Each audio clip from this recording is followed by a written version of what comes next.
MCCossyG, rockin' those Velcro shoes tight. Hot dance moves like you've never seen. Living that triple dip life, you know what I mean. Sparkly rabbit by your side, they're here to slay. Shining so bright, they light up the day. Nothing but style, ain't nobody got beef. But the hood boogers lurking, they need a little relief. MCCossyG, in the cars groove we sway. Dancing on the beat like we own the ballet. Triple dip retirement, living our best. When the haters come around, we ain't second best. Randall cry, farting, crying, Brian Sue. Can't stand the heat when I'm calling them through. Legal puns in the air, watch my words play. When they come at me sideways, I serve them a steak.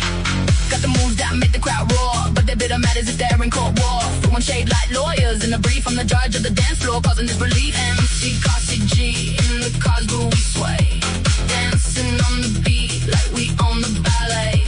Triple dip retirement, living our best. When the haters come around, we ain't second best. Velcro shoes, no laces to tie. They stumble and fumble, wondering why. While I'm out here gliding through life, cut through the noise like a legal knife in the spotlight. I'm the dance decree. All you haters get served. Just wait and see.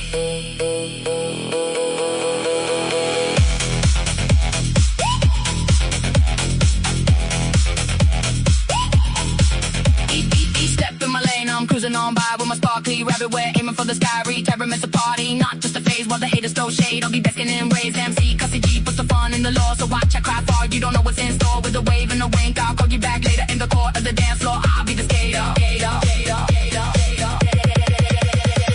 MCCossyG, in the cars groove we sway. Dancing on the beat like we own the ballet. Triple dip retirement, living our best. When the haters come around, we ain't second best. So here's to the dance, to the beats we compose. Let MCCossyG and his Velcro shoes show that life's a wild ride with the flicker and flash. In this triple dip, let the fun never clash.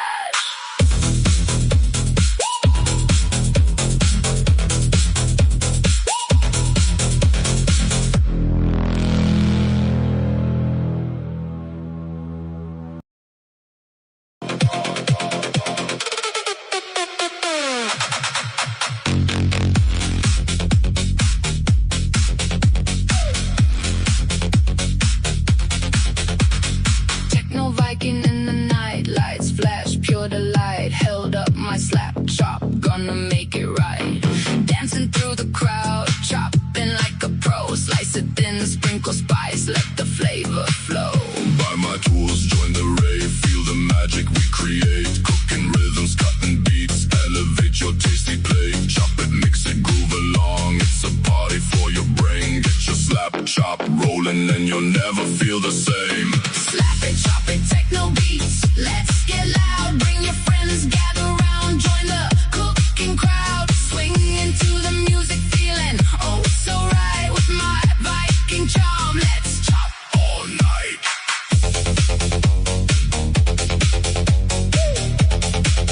let's chop. All night. On the dance floor, slice some veggie dreams. In my horn helmet, I'm ruling kitchens, it seems. From beats to greens, hear the rave in the air. Slap, chop in hand, drop that rhythm with flair. Buy my kitchen gear, let the dance begin. Slice and dice with style, bring the rave right in. Keep the tempo rolling, you won't stop to sway. Good with techno, magic, we'll party all night. Play. Slap it, chop it, techno beats. Let's get loud, bring your friends, gather round. Join the cooking crowd, swing into the music, feeling oh so right. With my Viking charm, let's Chop all night.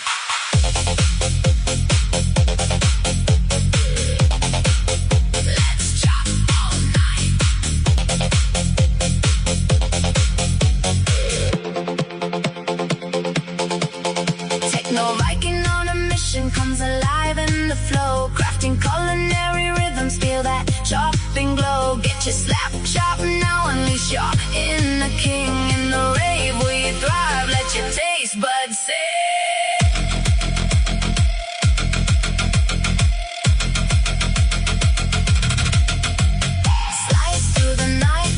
Dancing with delight, Viking beats, slap chop heat, culinary insight, Viking vibes and kitchen dreams. We're cooking up a storm with the techno bass pumping.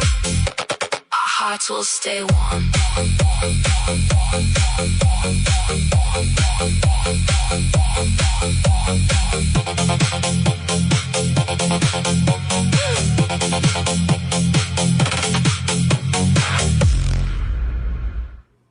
All right. I hope you enjoyed that awesome music. Shout out to BLT Media for that. All right. So I have many machines going here today because it's stifling out there. I have an AC next to me and a fan over here. And Brando will be here in a minute, no doubt, because that's what he does. Anyways, so you guys want to get into this shit? Okay. All right. So a letter was sent by Bederows, a letterer by Bederows, if you will, okay, to Atlantic City for this ongoing deal we're working with here with Lindsay Stachini, LS, as we like to call her, or people say side piece, and sometimes I say it, sometimes I don't. Anyways, you know, I tried to, God, I'm such a boomer with this shit.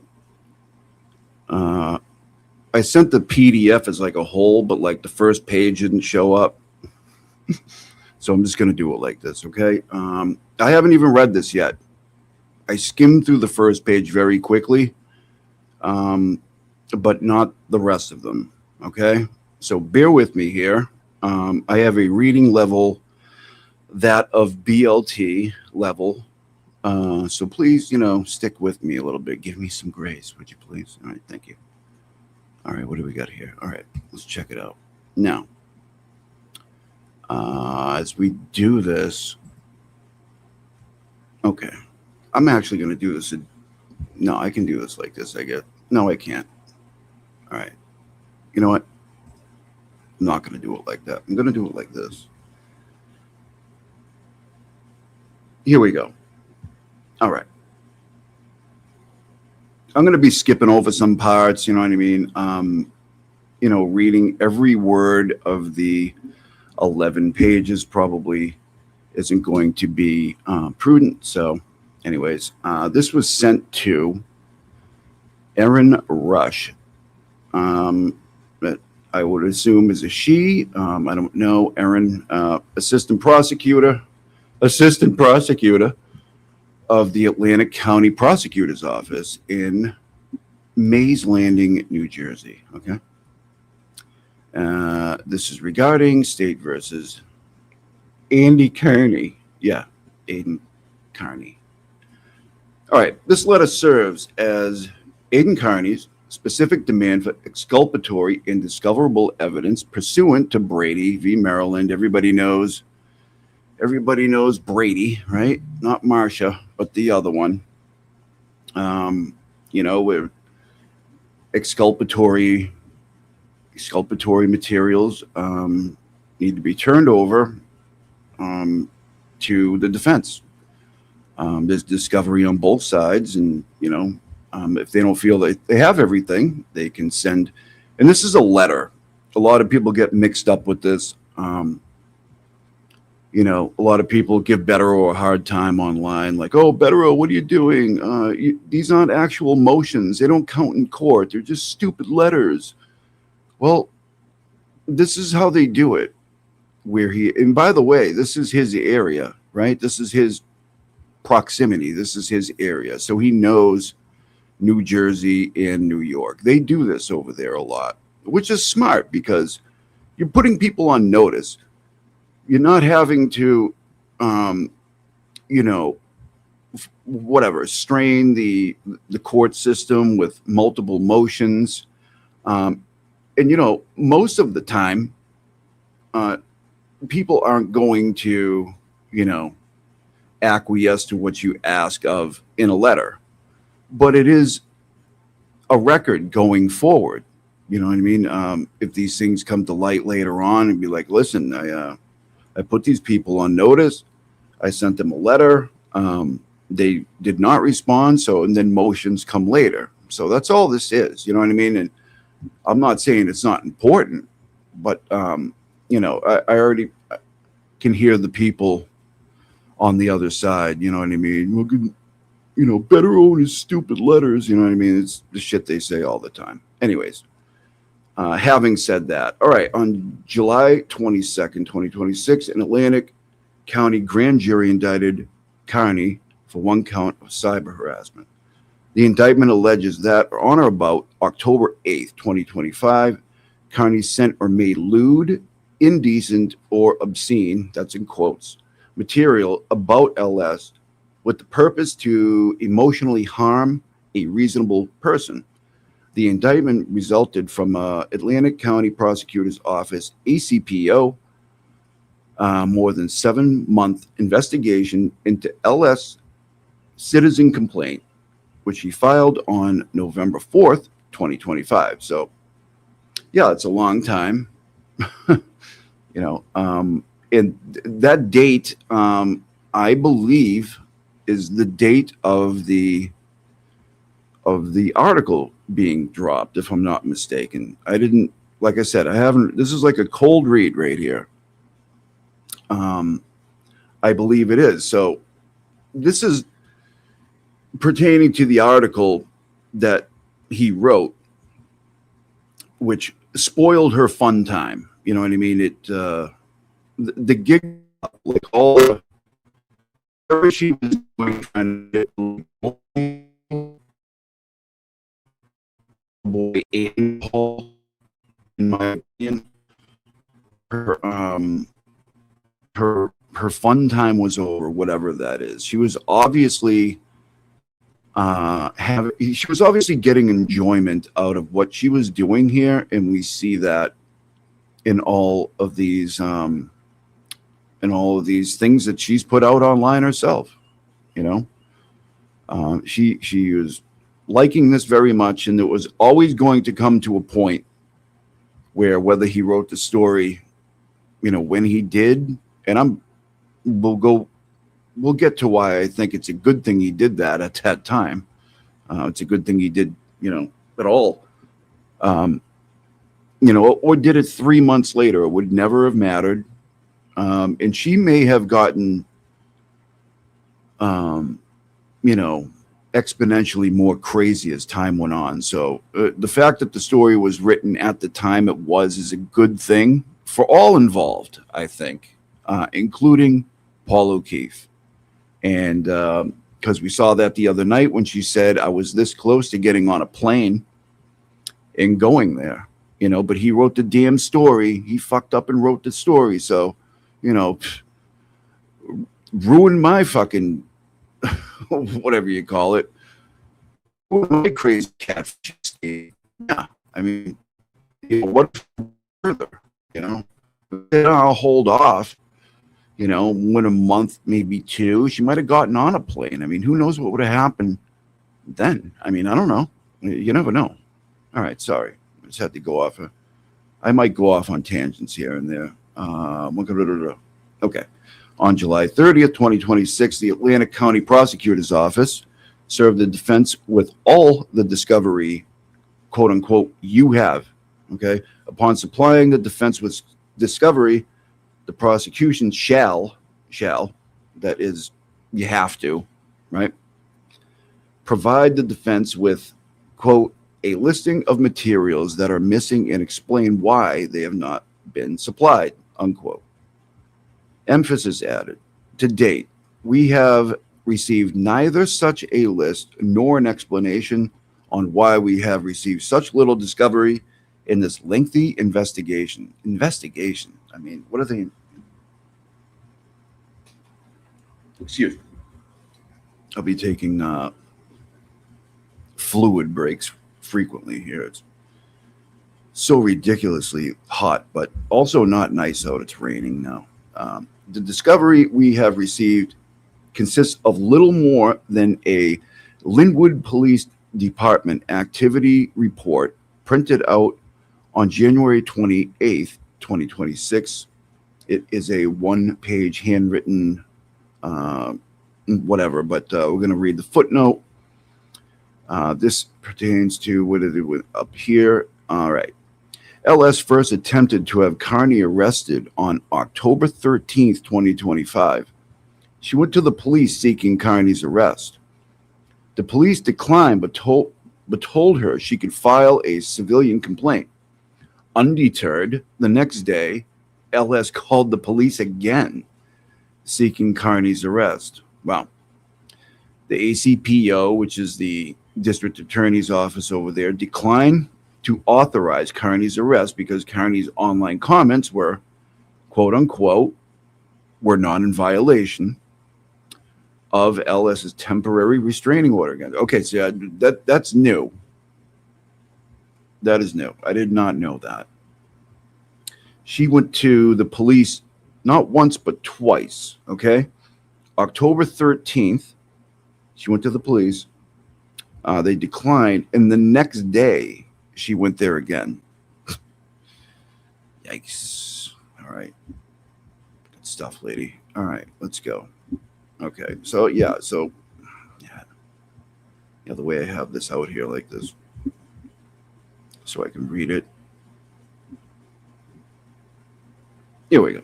All right, number 2, and this will be. Is this number 2? Hold on. No, that's number 3. Okay, all right. Okay. Nope, wrong one. There you go. All right, dummy. Perfect. All right. Next one, number 2. Is a handwritten statement made by LS in support of her citizen-initiated complaint. Where am I here?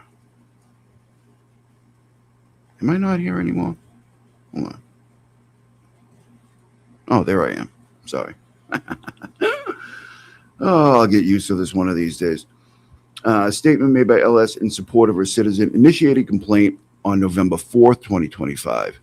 In a few minutes of body-worn camera depicting LS at the police station on November 4th, 2025, although the ACPO investigated LS's civilian complaint for more than 7 months, we have not received any documents memorializing the statements or information LS provided to the office. Chief Assistant Prosecutor Erica Haliko, okay, who led the 7-month investigation and presented the matter to the grand jury, Sergeant Vicky Levy, the sole witness before the grand jury, or anyone else at the ACPO. There is a footnote, a big one, and we're going to read that after. So put a pin on the end of that. This footnote pertains to this first paragraph up here. Give me 1 second, please, because I can't kind of okay, perfect. All right. And yeah, so body, that'd be interesting, right? To get the whatever body worn camera is out there for this, like see her ranting and raving that she needs to have a turtle arrested because, you know, words online. Cool. Leaving for another day the legal questions of whether Carney's words were lewd, indecent, or obscene, and or whether his speech was protected by the First Amendment. The substance of the case against Carney rests exclusively on LS's testimony. As such, her credibility is as important as any issue in the case. Yeah, that's what I've been saying all along. Everybody's like, how does all this stuff that you're, you know, that you're posting and talking about, how is it relevant to the, you know, the charge on him? I'm like, well, is that really a question? if she went to get that complaint out of, self-interest or hiding her own shit or just bad faith in general, of course that's relevant. And um, her credibility is important. Yeah. It is therefore essential that the defense promptly receive any information and material in the ACPO's possession, custody, or control provided by LS, particularly evidence which tends to adversely impact her credibility. Yeah, that would help. That would help. And you got to turn it over. As you are aware, over the past several months, we provided Ms. Haliko, with numerous examples of highlighting LS's lack of credibility. In other words, we provided the ACPO with substantial evidence which required any credible and good faith investigation to include a thorough vetting of the serious issues undermining its key witness. Credibility before determining whether criminal charges against Carney. Okay. Now I'm going to read this. I'm going to read this footnote. Give me 1 second here.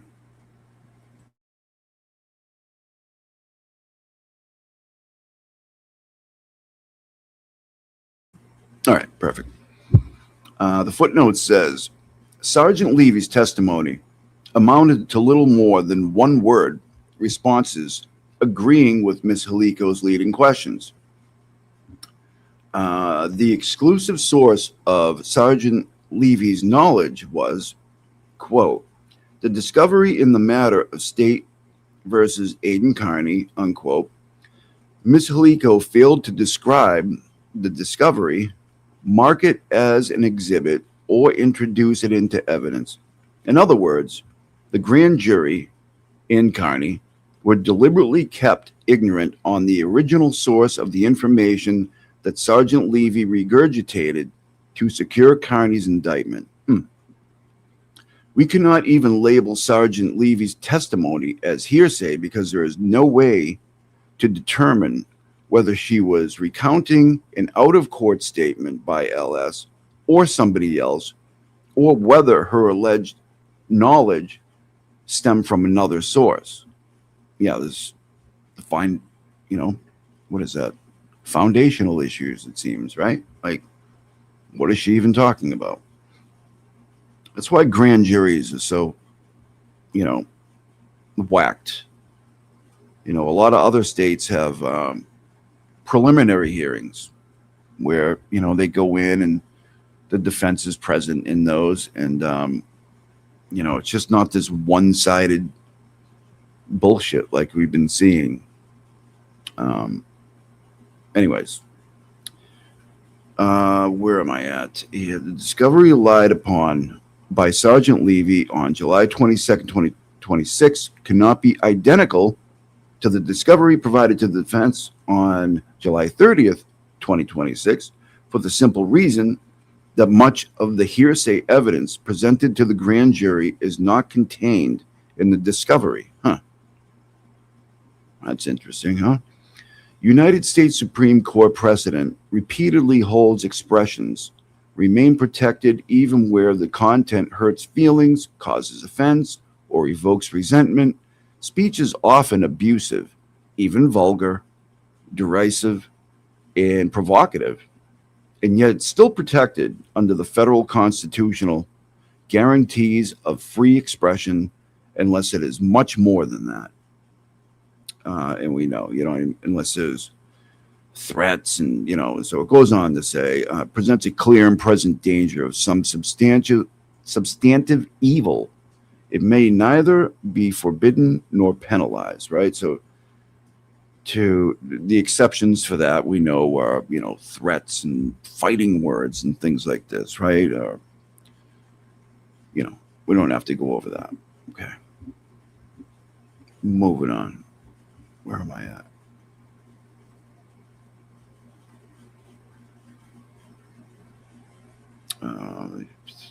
Did I already read that one? Okay. Which one am I on? Yeah. Okay. All right. Let's keep going. There we go. All right.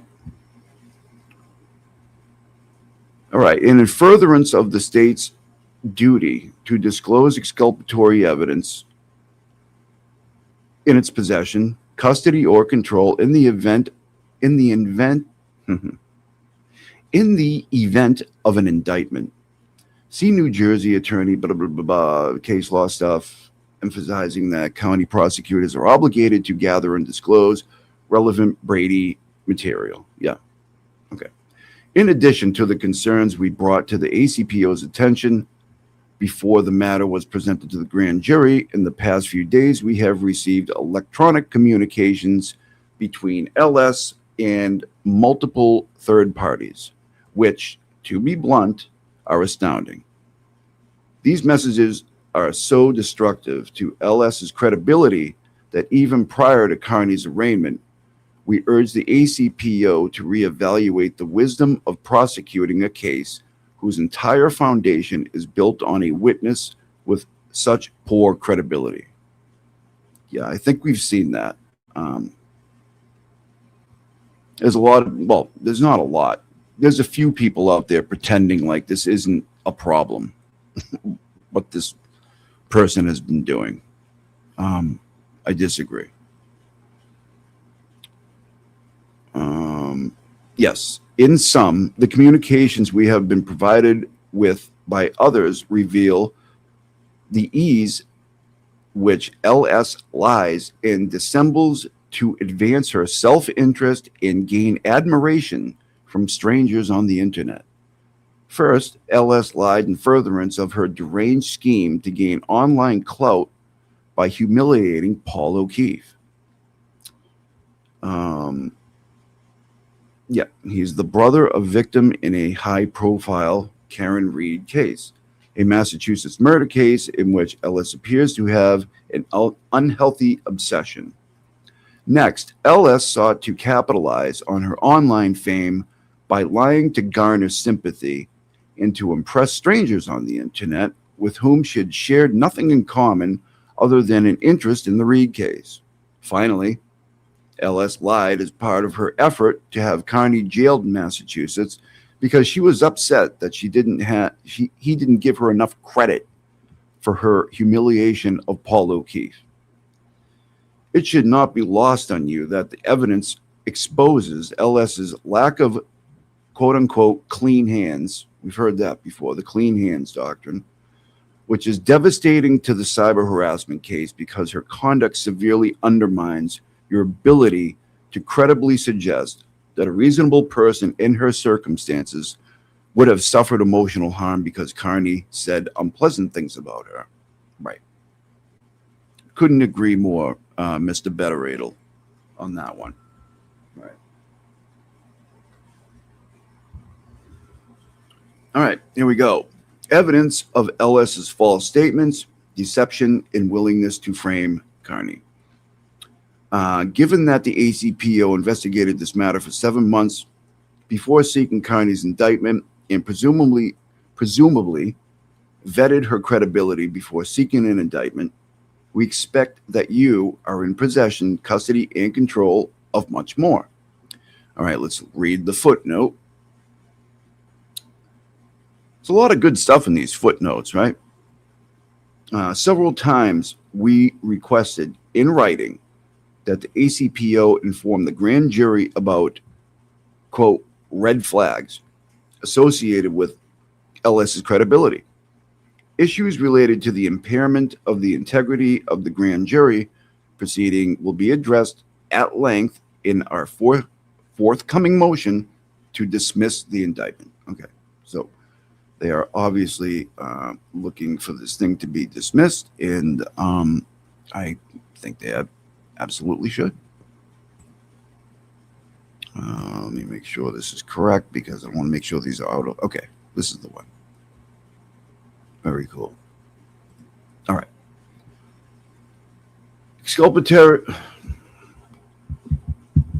Exculpatory and discoverable information, than of which the defense is presently aware. In any event, we bring some examples to your attention so you may comply with your obligation to present any favorable and discoverable evidence regarding LS in your possession, custody, or control. All right.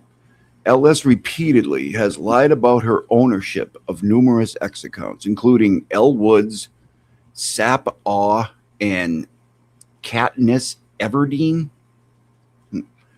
We now possess evidence which provides ample proof that LS used these accounts to anonymously advance. Give me 1 second, please. Somebody's calling me.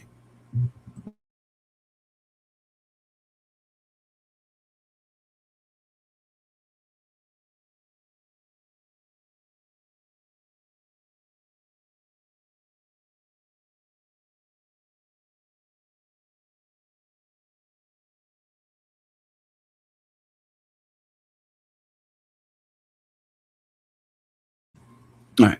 Sorry.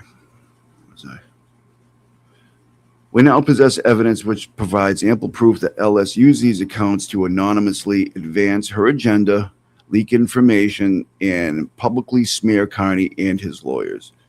She did this at the time she was cooperating with the ACPO and supposedly was being emotionally harmed, quote unquote, by Carney. But LS's own communications with third parties obliterate her ridiculous claims that these accounts did not belong to her. Okay? So, yeah. We'll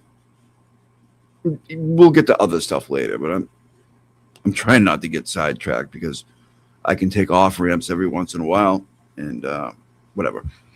As if LS repeated lies about ownership of the social media accounts weren't bad enough, on December 21st, 2025, LS bragged to a third party that she would never be traced to her burner accounts. LS explained that she had a VPN and no name or email linked, which meant they won't be able to ever log in. This is a quote. They won't be able to ever log in, and I'm not giving them a password. Unquote. She boasted that she would never be caught for this deception. You're a little sloppy, though. You're a bit sloppy. I would, just as a healthy criticism, you're a little all over the place. All right. Big footnote here, almost half the page. On December 18th, 2025, approximately 1 month after she told the Linwood police that Carney was making, quote, making her life a living hell, unquote. LS voluntarily sought the dismissal of a civil proceeding at a vector of protection order against Carney. Prior to dismissal, LS testified that she felt that she would, quote unquote, safe without an order in place. So she didn't need the order, she felt safe. And that she was not, in bold letters, concerned for her safety. It is noteworthy that she abandoned this case immediately before she was scheduled to be cross-examined. The day before, LS told a third party that this is all strategy, quote unquote. This is all strategy to avoid harming her, quote unquote, her criminal case. So she forewent the civil action because she's like, no, I don't want to do that. I want him to go to jail. So I'll just abandon this thing over here. Fuck the civil stuff. I'm going for jail, Unbelievable. But just a civil matter to avoid putting more, quote unquote, on the record. I mean, she's telling them everything. Jesus, lady. She bragged about her legal prowess, boasting that they will never even get to cross me, quote unquote, never even get to cross-examine me. They don't call me L. Woods for nothing. Well, nobody calls you L. Woods. You call yourself L. Woods. And by the way, L. Woods is a pretend person like you. You're both not real.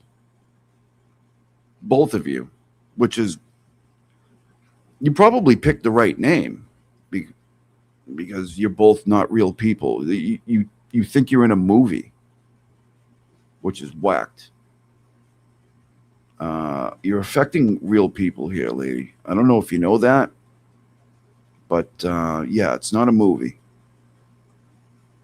In other words, okay, where am I? Yeah, they don't call me L. Woods for nothing. In other words, the cyber harassed and scared LS voluntarily gave up a protective order against Carney as a strategic move to help her criminal case against Carney. The ACPO should not tolerate being exploited as part of LS's strategic plan to get credit and additional online celebrity by having Carney jailed in Massachusetts. And that's really her bottom line. I mean, we've been reading, I did a show last night. I mean, all those were insane. The way she talks about this so flippantly is like, and then, all her little buddies that teamed up with her, the ones, the usual suspects, right? They're all cheering this on. And they all have one thing in common. They all want a certain person in jail or prison. They don't, the Karen Reed shit, forget about it.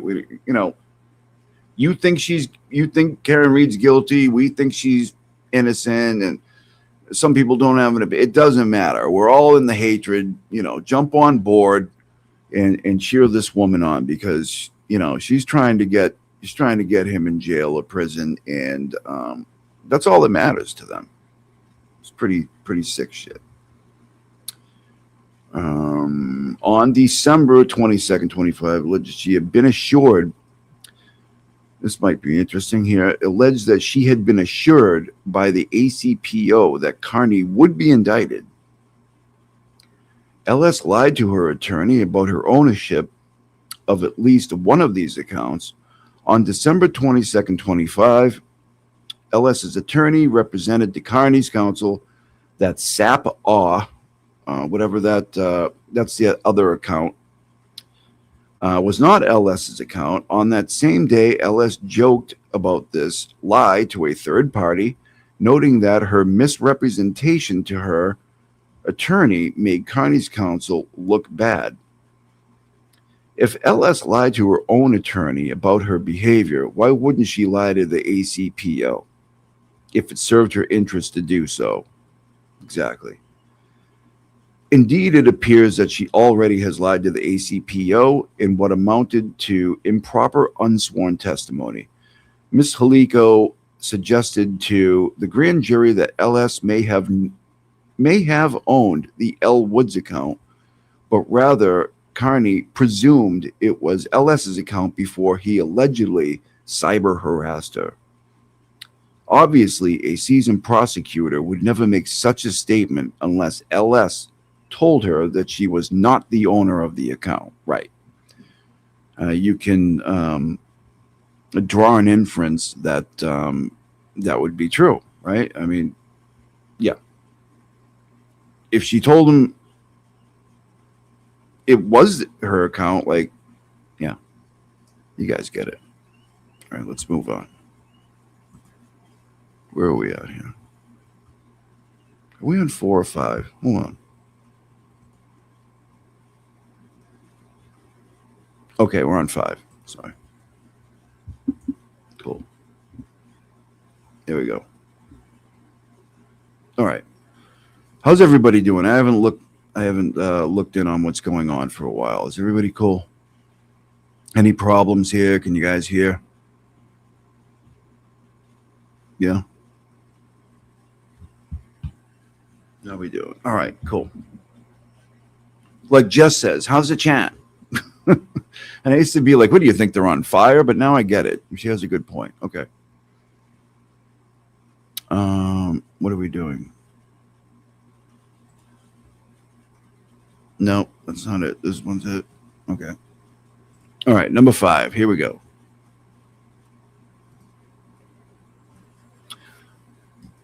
Because Carney lacked subpoena power and she would erase every single thing right now and say, no idea, LOL. That's in quotes. That's a quote. She said she was going to erase everything and LOL. She LOLs a lot during this. She's having a good time, you know. Some people get amused by different things, I guess, huh? Anyways, LS defiantly revealed her intent to frame Carney for publicly disseminating confidential information from the civil proceeding that she leaked on her burner accounts, explaining, fuck it, I'm going to say Carney leaked it. That's in a quote. Quote, fuck it, I'm going to say Carney leaked it, unquote. LS matter-of-factly stated that she would concoct a story that she simply stumbled upon information she leaked in a Reddit group. That's my story, prove me wrong. That's also in a quote. Yeah. Problem is these people you were speaking with ended up being like everybody else, like, oh no, she is a piece of shit. So, you know, they held on to your shit, and now we're seeing an inside look at what this lady's been doing. And good thing they did. Shout out to the people that, you know, kept her stuff. You know what I mean? Like, I don't know. It seems a little weird. I might need this one day. Good for you. Glad you did it. We anticipated that the post-indictment discovery package would confirm that the ACPO had issued grand jury subpoenas and served warrants seeking all relevant electronic data as part of the investigation of LS's claims. Thus far, we have been provided with no such evidence. Considering that the ACPO knew much about LS months before seeking Carney's indictment, its failure to secure and document all available electronic data related to LS's claims and her credibility will likely expose this prosecution to claims and motions related to the spoliation of exculpatory and material evidence. If LS has deleted electronic data or follows through with her threats to do so. All right. LS's pervasive dishonesty extends far beyond lies related to her social media accounts. The communications we recently received reveal her brazen and deceitful pattern of inventing stories out of whole cloth in furtherance of her need for admiration and sympathy from strangers on the internet, which is entirely consistent with her motive for scheming against Paul O'Keefe. Some of the evidence about LS's untruthful conduct we recently acquired is described below. All right, let's see. Bullet point 1 here. LS has publicly claimed and listed on her LinkedIn biography that she is a licensed psychologist who worked for Atlantic County. Yeah, I saw this as well. She's made many claims. Apparently, I haven't read this, but apparently she appears to be a social worker, which really, I mean, I was a social worker at one point. You don't need to be any superstar to be a social worker, but she kind of paints herself as this, you know, this, I don't know, something she's not, you know, a model for 14 years. And if you're a model for 14 years, why are you taking all these famous people's pictures and putting your face on it? Or what some people think is your face. I'm not even sure if it's you. I'm not sure if you're real or not, but I think you are on some level. Anyways, she has cited this fact to establish credibility with others with whom she has communicated with online. But according to New Jersey licensing records, LS has never been a licensed psychologist in New Jersey. Surprise, surprise. LS repeatedly has stated that her father was a judge. LS's father is not and never has been a judge. On December 15, 2025, LS admitted to a third party that she lied, explaining, yes, the reason I told Aiden my dad was a judge because I was hoping it would scare him. That's the only reason I lied. And also, I saw another thing. that said it was with the Elle Woods character. She was playing a character. So her character that she plays has a father for a judge. She doesn't. She just wants to make that clear. So let me ask you in this instance, so if you're just a character, can you harass a character? Because it's just a character, right? No. That was one of my questions. All right, moving on. Number 6. Did I get it right? Did I go the right way? Yeah, I did for once. Okay, cool. Number 6. All right, bullet point. LS has told numerous third parties a horrific, we're going to get into this too. Where I think this comes from, we'll get into after. LS has told numerous parties a horrific yet detailed story that her sister was murdered after she was given, hold on, let me put this in front of you. That she was murdered after she was given a date rape drug, brutally raped for hours. Great for hours, strangled and injected with fent, and then left to die on the street. She claimed that her sister, disoriented from the date rape drug, great, I can't pretend to say these words, I just got to say them, called her for help. Called her for help.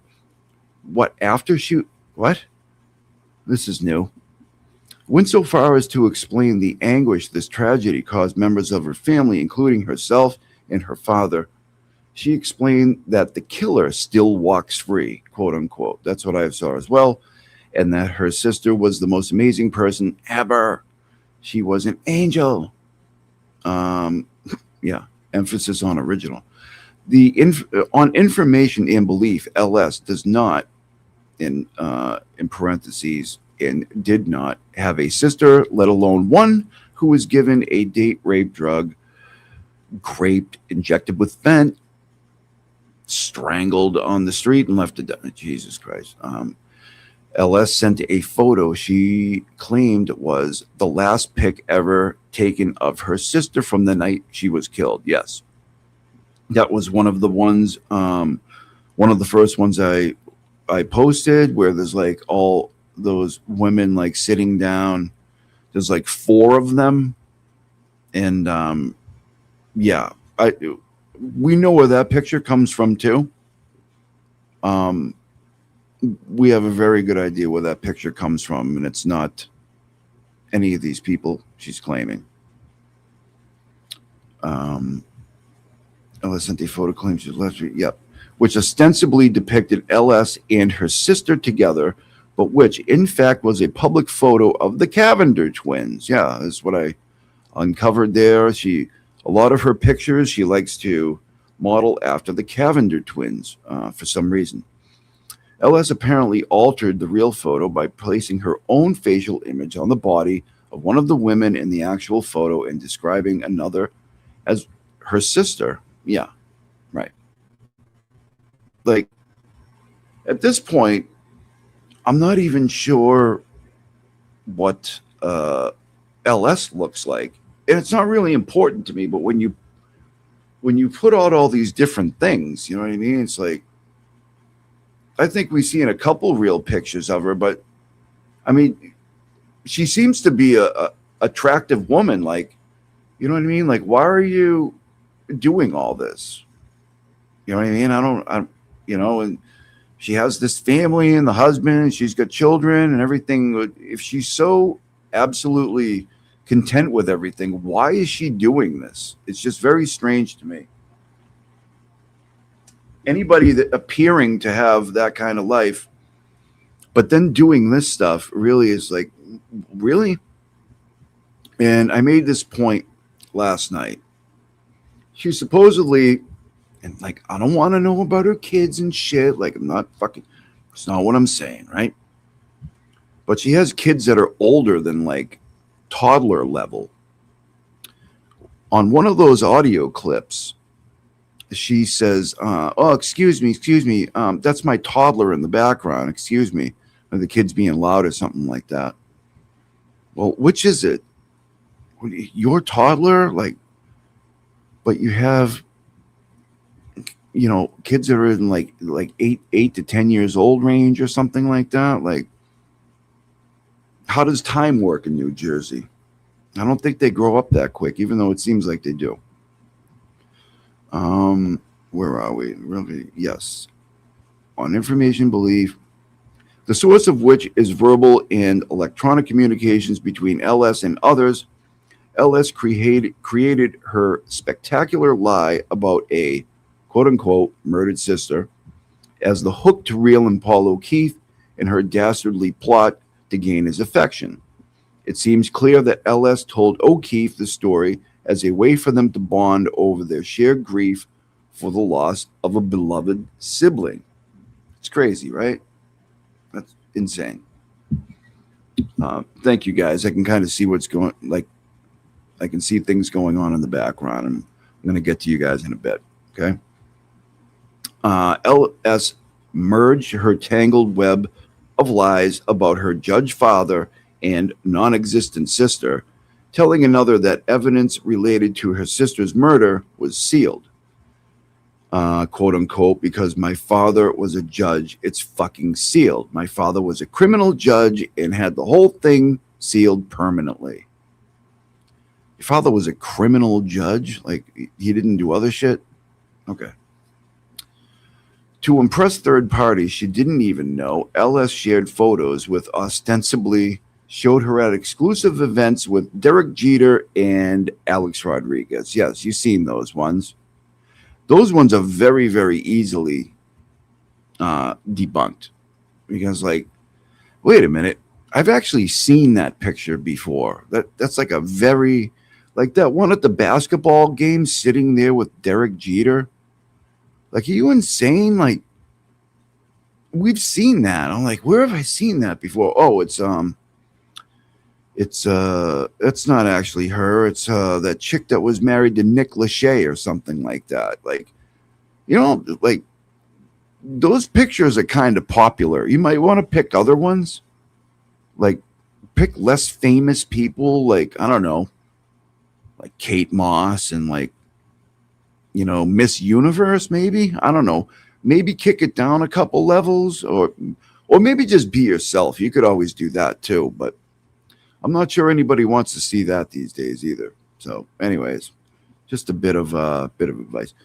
And the footnote says the Cavender twins are former college basketball players who became models and social media influencers. Yes. I just found out about the Cavender twins recently because that's where these pictures came back to. They have almost 500,000 subscribers on Instagram. They're kind of popular. So you might want to, look for less known people to plaster your face on and then, say they're your sister on the internet and whatever you're doing.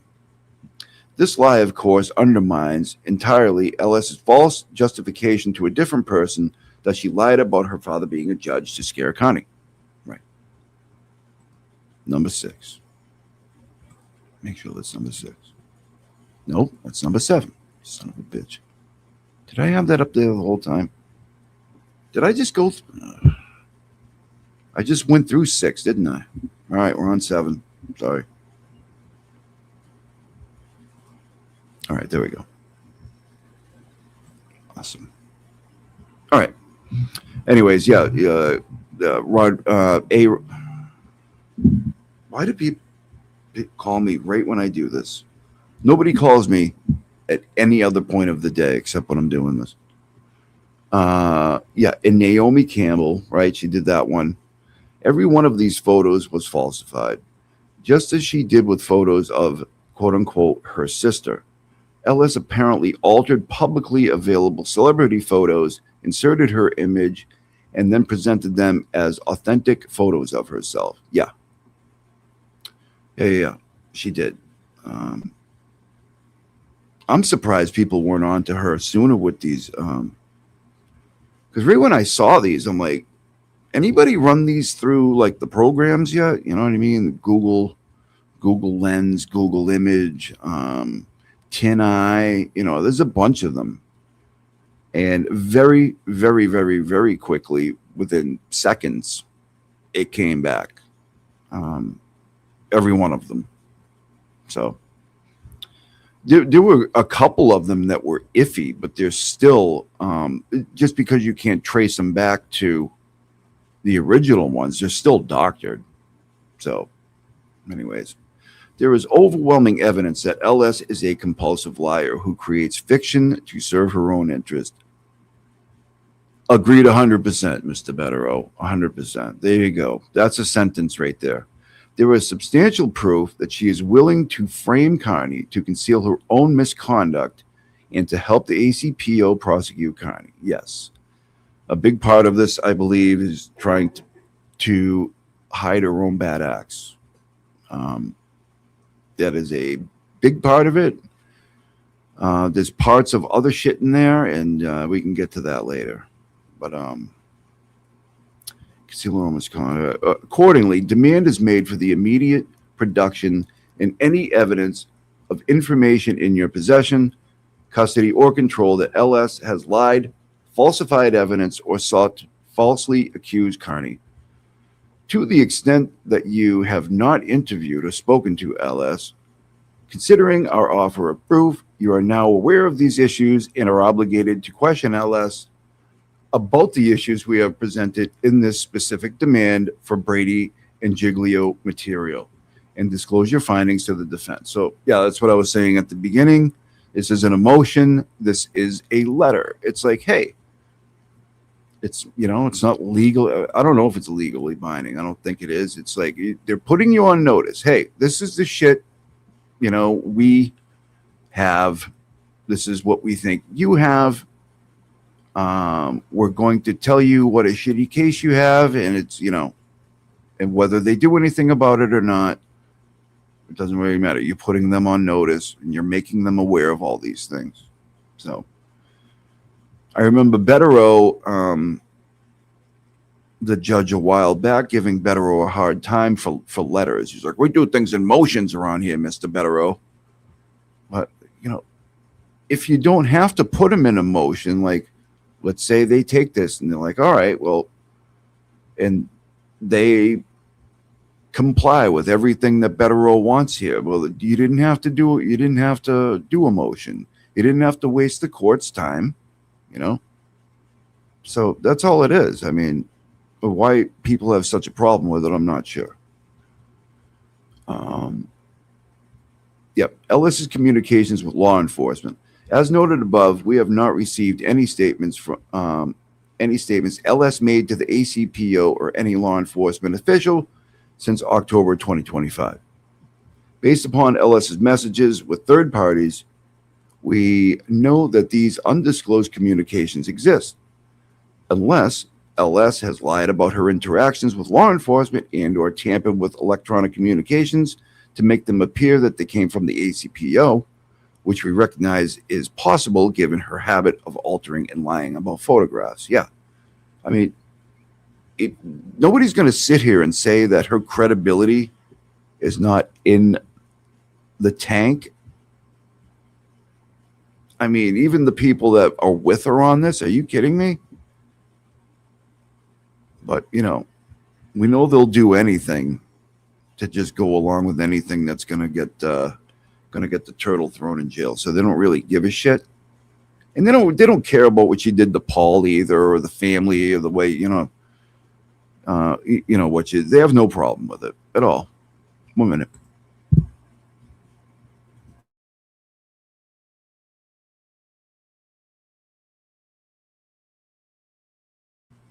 All right. On December 17th, 2025, LS shared with a third party a portion of a message thread with the Chief Assistant Atlantic County Prosecutor, Pretrial Unit, Grand Jury Screening. That's in a quote. That's a lot. LS suggested to the third party that she was emboldened by her conversations with the unnamed prosecutor because, quote, it may get Carney's bail revoked, unquote. LS then stated that she intended to publicly, quote unquote, drop more information about Carney. That same day, LS claimed that she was emailed by an ACPO prosecutor who informed her more than 7 months before he was indicted that the ACPO already had decided to prosecute Carney. And we're going to read the footnote. Hold on, I'm getting stuff here. Okay.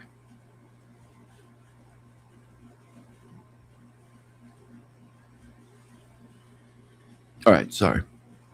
All right, footnote. We cannot state whether this communication, if authentic, was with Ms. Halico because LS redacted the individual's name before sharing the communications with a third party. Next one. For 7 months prior to Carney's indictment, Ms. Halico consistently told us that the ACPO had not decided whether to prosecute Carney. Indeed, on July 7, 2026, minutes before Ms. Halico told us that the ACPO intended to see Carney's indictment, she told us the ACPO did not. Interesting. All right. Number 8. Page 8, I should say.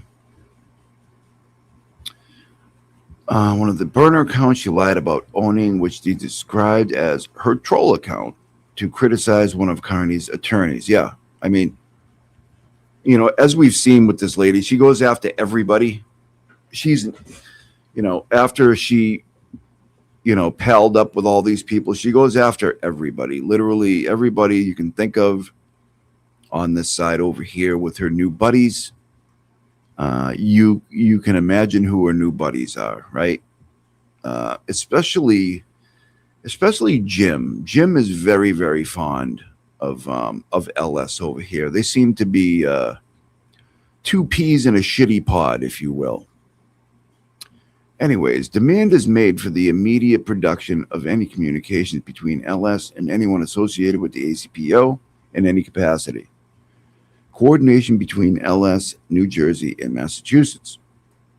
As stated above, LS's primary motive was to seek Carney's prosecution in New Jersey. Was her hope and expectation that a New Jersey criminal charge will result in his bail being revoked on an unrelated Massachusetts criminal matter. In December 2025, communications with third parties, LS alleged that she was engaged in lengthy and substantial discussions with Norfolk County, Massachusetts District Attorney Michael Morrissey. The Norfolk County DA's office and Robert Crossgrove, the specially assigned prosecutor handling Carney's Massachusetts matters because of Norfolk County DA's conflict with Carney. All right, that's my Cossy thing for the day. On December 17th, 2025, LS told a third party that New Jersey and Mass are cooperating and it will revoke his bail, quote unquote. She indicated that her husband, a local attorney, was on the phone most of the day with the prosecutor. On December 23rd, 2025, LS claimed that Morrissey's office just called me, quote unquote, and wanted to set up a meeting with her. According to LS, Massachusetts authorities granted her full immunity, presumably for witness intimidation related to her deranged scheme to humiliate. Humiliate Paul O'Keefe. Yeah, wow, I didn't know that. That's wild. Notwithstanding her opinion that Meatball is a scum, quote unquote. She hates everybody, this woman, it appears. LS detailed topics related to the Massachusetts. What's up, buddy? Here he is, folks. See him? He's here.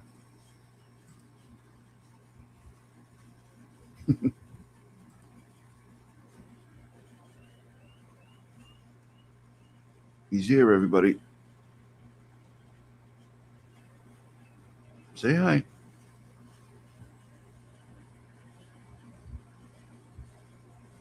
Say hi to everybody. Yeah.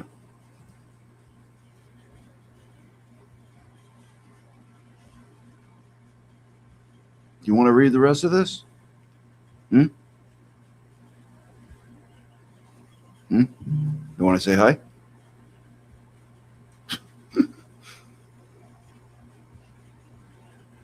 This guy.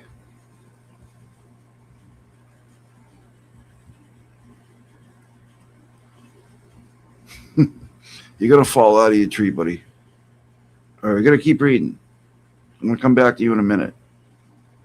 All right? All right, say hi. Pause over here now. He's like, screw this shit. He's like, make the channel mine, man. He's like, you're gonna be more successful. And he's not wrong. All right. All right. All right. Where was I? Yeah, he just plopped up here a minute ago. What was I reading? Oh yeah. Look at him. Look at him. Look at him. Pawing at me.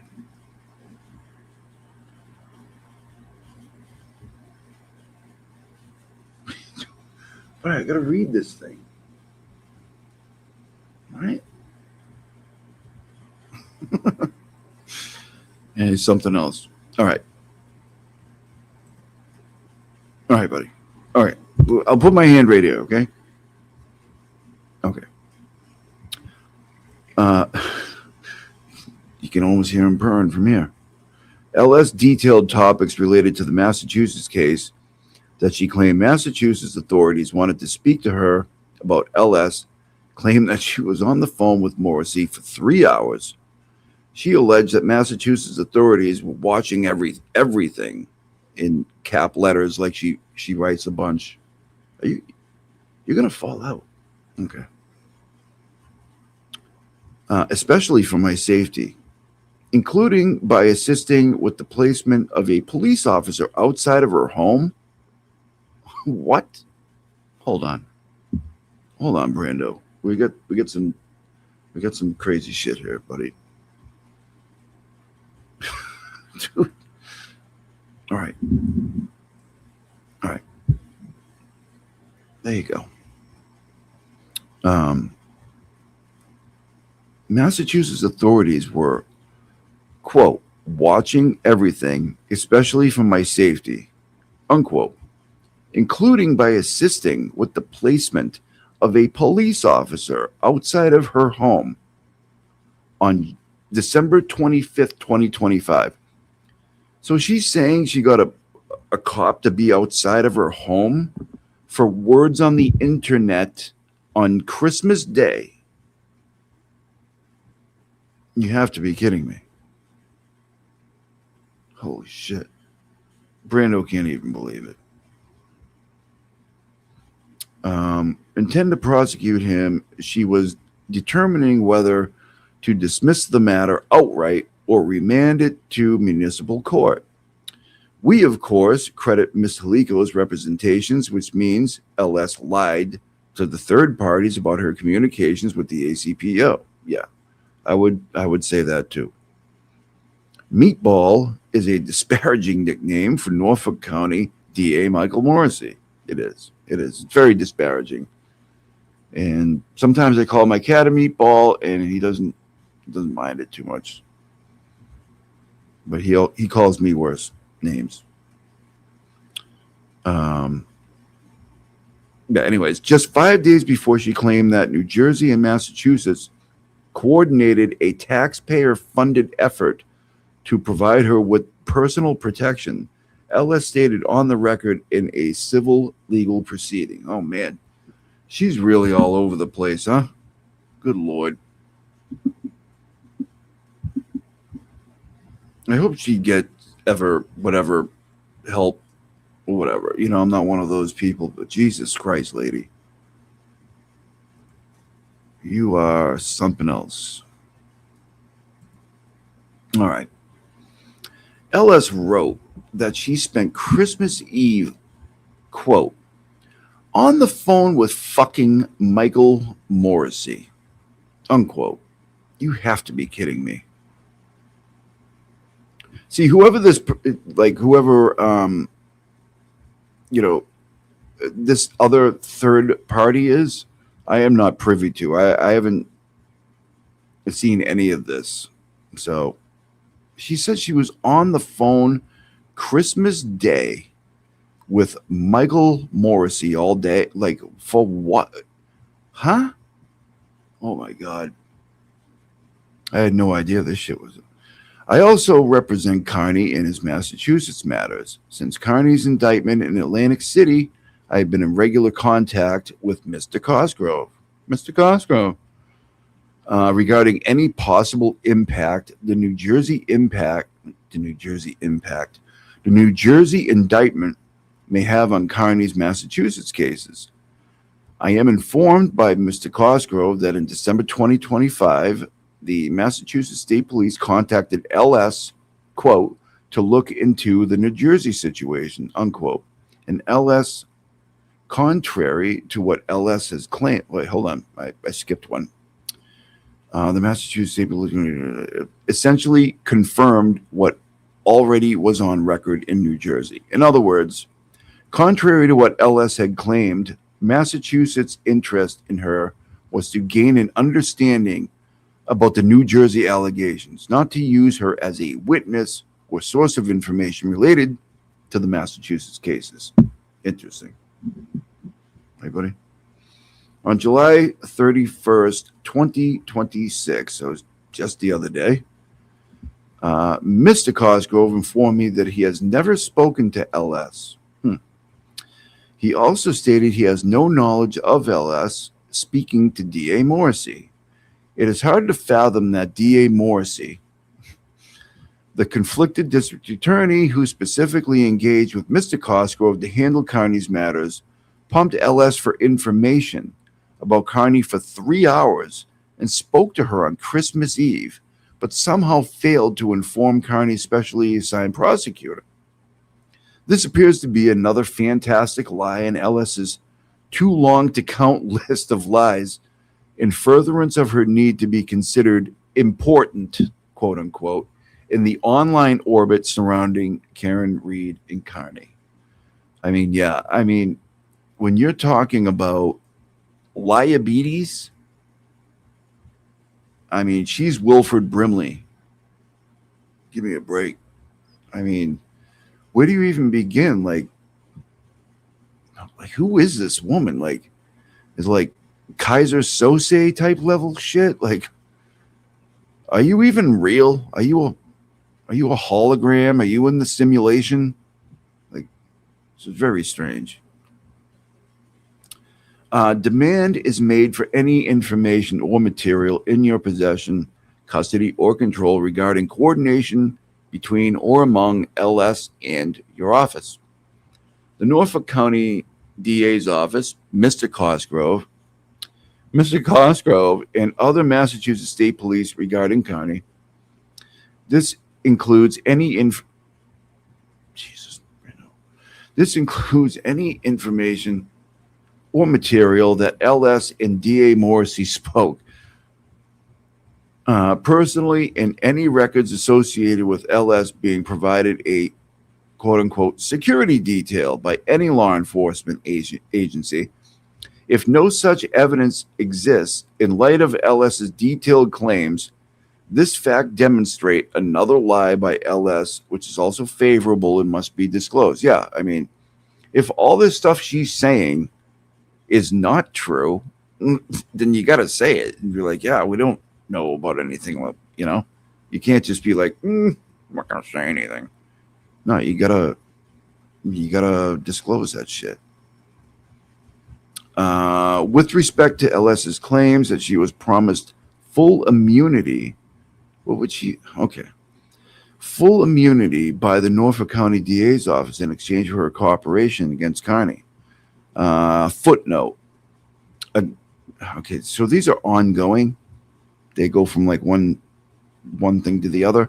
Against Carney, which was terminated in his favor by her decision to unilaterally dismiss the case after her examination But before her cross-examination, she felt, quote unquote, safe without the need for any protective orders against Carney.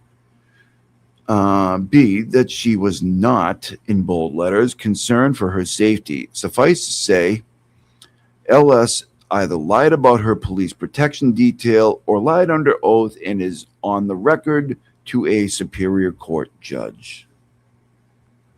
I think she's probably done that a few times. Yeah, we're at 10 already, huh? Okay. Are we? Did I skip one? No. Okay. Cool. Well, let me put the thing back on. God damn it. Okay. Yeah, this is crazy shit. All right. Let me do this. Okay, so let's say in her cooperation against Carney, demand is made for any evidence in your possession, custody, or control that LS sought, expected, received, or was promised immunity from criminal prosecution in exchange for cooperating against Carney, whether in New Jersey or Massachusetts, and whether such inducement was made by New Jersey or Massachusetts authorities. LS's actual bias against Carney. The messages we recently received make it clear that LS's detestation, all right, I don't see that word a lot, detestation of Carney stems from jealousy that she didn't get enough, quote unquote, credit when Carney published a story describing her interactions with Paul O'Keefe. The defense possesses evidence that after Carney published that story about LS's abuse of O'Keefe, without identifying her, LS initially was thrilled that she had become a prominent, albeit anonymous, person in the online circus surrounding the Karen Reed case. On March 26, 2025, LS bragged to an online friend that she, I remember this one, quote unquote, spit her drink out, unquote, laughing at people outside of court mocking O'Keefe with a selfie that he had sent to LS. She was amazed at what she had accomplished. I remember that one. Like, what did I do? Never in a million years, this is a quote, I never in a million years thought that this whole thing would literally break the internet. The internet literally broke, unquote. See, she's really happy about this shit, right? She's like, I don't want to be like rude or she's like getting off on, for lack of a better term. Okay. I don't mean that literally, but like she's really happy about what she's doing here until the story drops. The fun is over. And what to do now? Well, I'm going to go after the asshole who fucking dropped the story because I didn't want him to. Well, what did she think this was going to go on forever? And to some of these people, I think that they really do think these things sometimes. She thought she was like, she's going to ride this thing out to the end of time. Like, I don't get it, but whatever. Not surprisingly, it was LS's giddiness over being the centerpiece of the story that literally broke the internet. Exactly. That's what I mean. In her craving for attention as the woman who humiliated Paul O'Keefe that led her to randomly contact strangers on the internet on March 25, 2025, under her true name, LS sent a cold message to an unknown woman from the internet teasing that if people only knew who I am, as she offered hints on why she was important. And we know who this was to. This was to Havana. This is the first message. She's like, I'll give you a hint. Randomly contacts me. It's a cold message. Yeah, just out of nowhere. Quote, if people only knew who I am, unquote, as if she offered hints on why she was important. When the recipient of her message understandably responded with, huh? LS provided more hints to reveal her identity. One day before, she bragged about, quote unquote breaking the internet, LS clearly was desperate to be recognized for her work. Yeah. She realized that, this thing was going to go nowhere anymore and, just had to be recognized. And she communicated with a couple different people, didn't she? The messages we have provided contain numerous other examples of LS's motive to falsely accuse Carney. LS has even fantasized about physically harming Carney. On one occasion, she noted that in New Jersey, yes, I didn't see this one. I didn't see this one. On one occasion, she noted that in New Jersey, people get assaulted for his conduct. On December 16th, 2025, LS said she would, quote, drive to his house with a bat, unquote. She joked that she had, quote, 2 pistols, LOL. Let's ride in capital letters. I have 2 rifles. If you prefer them, I can kick his ass. Emphasis, yeah. That is not one I have seen. I will probably come across that at some point. That's wild shit. But he harassed her somehow because he wrote a story on her. Come on. Get out of here, lady. Demand is made for any information and material in your possession, custody, or control, which tends to show LS's actual bias against Carney and tends to show that her hatred of him and desire for attention may have motivated her to falsely. Now, see, this is, oh, wait. There is an 11th page, isn't there? Fuck. Like when I did the PDF thing, it only came out as 10. I'm like, I thought there was 11. All right, give me 1 minute. I gotta look.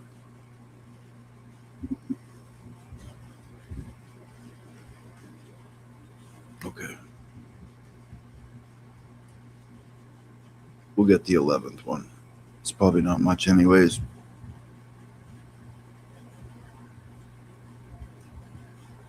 And, okay. Thank you. Very good. Okay. No, I guess it's not. I guess there isn't. I guess that's the end of it. I guess that is the end of it. It's probably a nothing page anyways, and probably, it probably has information and contacts and stuff. Maybe that's why he left it out. But anyways, that is the end of that. Sorry. Just trying to get back here so I can see everything. Cool. So, what do you guys think, huh? Pretty wild shit, right? All right, let's do this. All right. Yeah, Brando's sleeping now. All right, Freedom Keeper sends $2, calling you Detective Daddy from now on. Oh my God, please don't do that. My father was a detective for 40 years in a small Massachusetts town. He was a detective, so he's the detective. I am not the detective, but I'm the fart detective, though. Lately, that I am. I'm good for sniffing out a good fart. When I see them online, I catch them quickly, and I hold them accountable. Me and my team of investigators are some of the best has ever been, namely Nicola, and the other Mary B is also very, very good investigator. We're the fart detectives.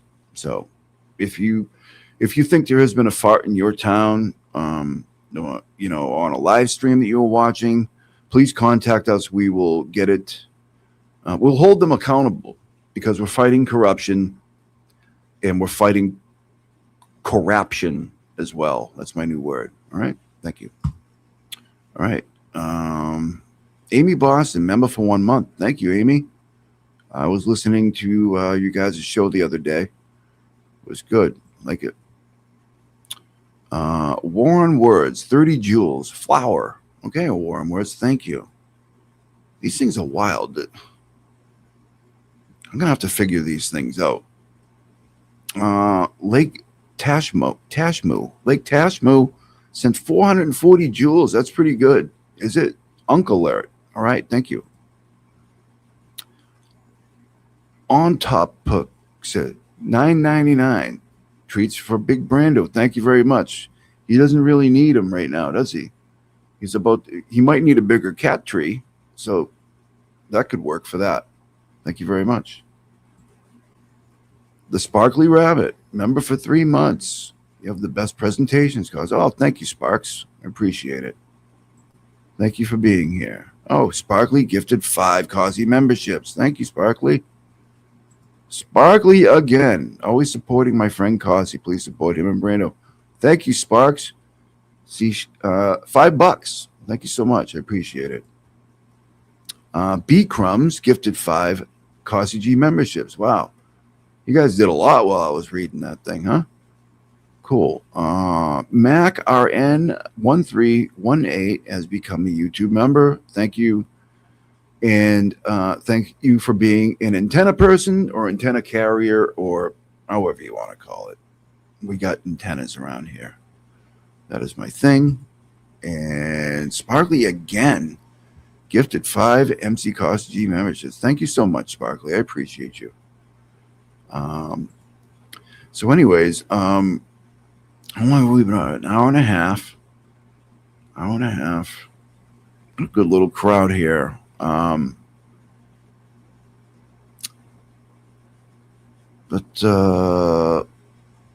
right. I'm gonna play you guys something real quick, right? I'm gonna take a couple minutes. I'm gonna try to figure out what we're gonna do next. And just figure out what we're gonna do next. If you guys have any suggestions, please let me know, and we'll look into it, and we'll see what we're gonna do next. All right, give me a minute. I'm gonna play you guys something here. Play something. We'll go old school, right?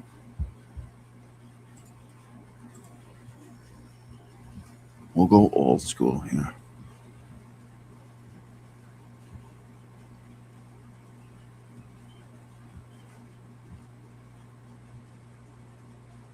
And by old school, I mean not even a year ago, but old enough.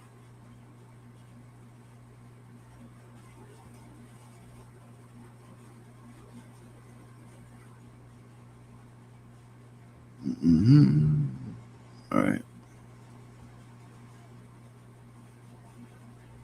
I don't even know what this is. Yo, man, you be doing a life bid, son. God. Bro, I got a message tonight while I was working, and talking about CossyG bringing up my name, bro. Keep my name out of your mouth. You don't know me. Well, see, that's the thing about CossyG. See, CossyG, listen, man, you came up on our panel before. We don't need you over here, bro. You know, go over there. They need you over there. I mean, you don't made need your own me. channel. See, let me tell you something about these chat rats, right? This little rat house media. Here's a fun fact to all you people out here. Back to the facts, not your feelings. This guy, he's in Mississippi. He recruited some guy from South Massachusetts that lives on the Cape. You don't need to worry about us. You need to worry about getting in the water out there with them great white sharks, CossyG. You know, they're infested out there, buddy. They might bite your leg off, kid. You know, Ralphie's shooting his eye out. You left little Ralphie hanging. Little Ralphie's doing lives with Grant Smith Ellis. Like, what happened to little Ralphie, man? You guys just left him out to dry? And all this, what happened to little Ralphie? Little Ralphie Ray, you want to come up here and talk to us, man? We'll talk you through it, little Ralphie. He invited us to his show. Why don't he come to our show? Oh, we're all blocked on his show. He's not blocked on ours. Little Ralphie, man, they left you out, huh? You're just not included, huh? So let's get this straight. Ralph, I was going to say, Ralphie, come over to our show so we can get some people to watch it. All 25 of them. What? You know, back to the fun facts. The fun fact of little Ralphie Ray from Dallas, he was their Huckleberry. But now, last night, Will Henry was on Rat House Media trashing us, right? Talking about how we put a picture up of him walking and we crossed the line. But once again, you guys are not putting in the context why we put a picture up of him walking, the reason why we want to talk to him, and the reason why we are taking it there, because we want answers. And we got one. Or we got an answer, right? Isn't that right, Will Henry? And when you do your petty streams, you're doing real good. All the members. Yeah. Hey, Cosy, my name out of your mouth. All right, all right. I'm looking for one particular one now. He kind of reminded me of something.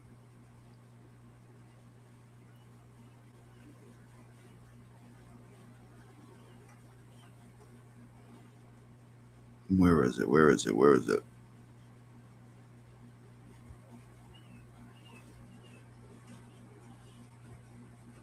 I'll find it.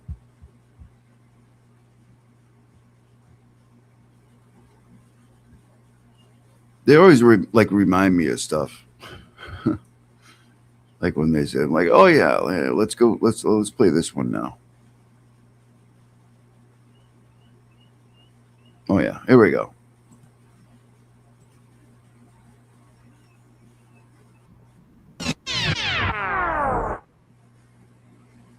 You know, it's been a long, been a long couple of days. Becky, how you doing tonight? We got some goals in different area codes. You guys know how this goes. We swim good over here. See, streaming is the type of thing I try to explain it. The reason why I say swim good, for the people who don't know, my name is JFK. My real name is Randy. They call me Randall, which is really not my name. But these people, these assholes, want to call me Randall, and they think that bothers me. And it actually doesn't. And I know they're probably going to clip this and say he's so mad, but it doesn't. Because they try to say that like in second grade, your name's Randall. But my name is Randy. It's on my birth certificate. But I just want to be clear. I don't care what you guys call me. Because my kids, they call me dad. And they love me. My kids love me. My kids call me dad. And they fucking love me. So there's nothing any of you pieces of shit can say to me. Or say anything. I just want to be clear. I just want to be clear. So you call me whatever you want. But my kids call me dad. They don't know my real name. Well, they do, but they call me dad. So let's be clear. All right? It's cool, but my name ain't Randall, just to let you know. But they think that, and I know it kind of comes off petty when I say that, because that's what they want. And I guess I'm giving it to them by reacting to that. But I just want to be clear that my kids call me dad. I'm part of a crew called the Good Dad Gang. It's Randall. It's a Randall. great gang. It's Randall, right? I'm a part of. It's called a Good Dad Gang. I can't say that about other listen, because other people. One's in the chat if his name's Randall. Am I mistaken? You tell me. People have track records of not being good dads. One thing I did right in my life is be a good dad. That's one thing that I corrected in my life was be a good dad. Like 1,000%. Like no flaws. Like that's what I flawless. Thought. People are saying, yeah, that's his name. That's his name. He was a flawless dad. That's cool. I ain't hating on that, dude. I don't know why you had to bring that into it. But, all right. So I'm doing this thing. I'm going to play a will call. Okay? I'm going to play a will call. And, yeah.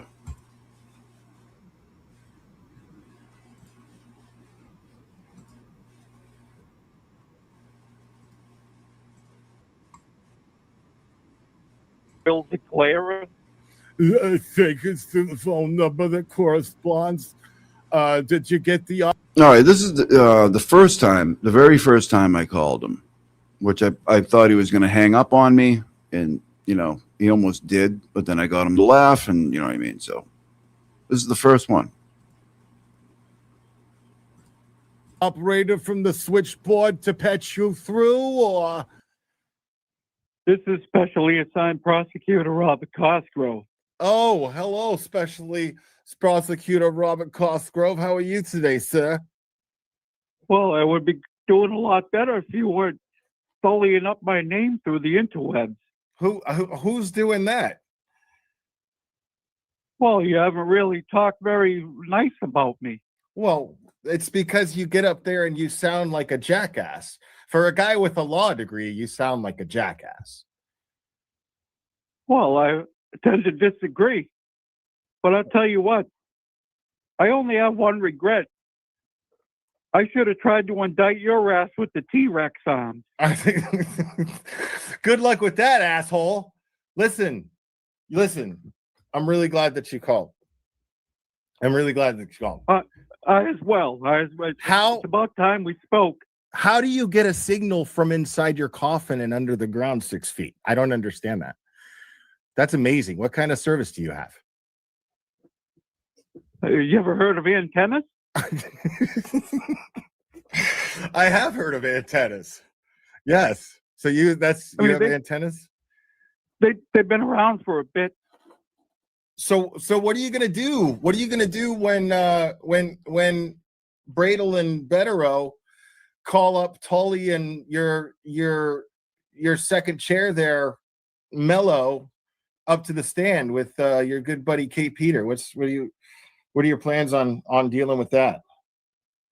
Just what I did in the Civil War. Deny, accuse.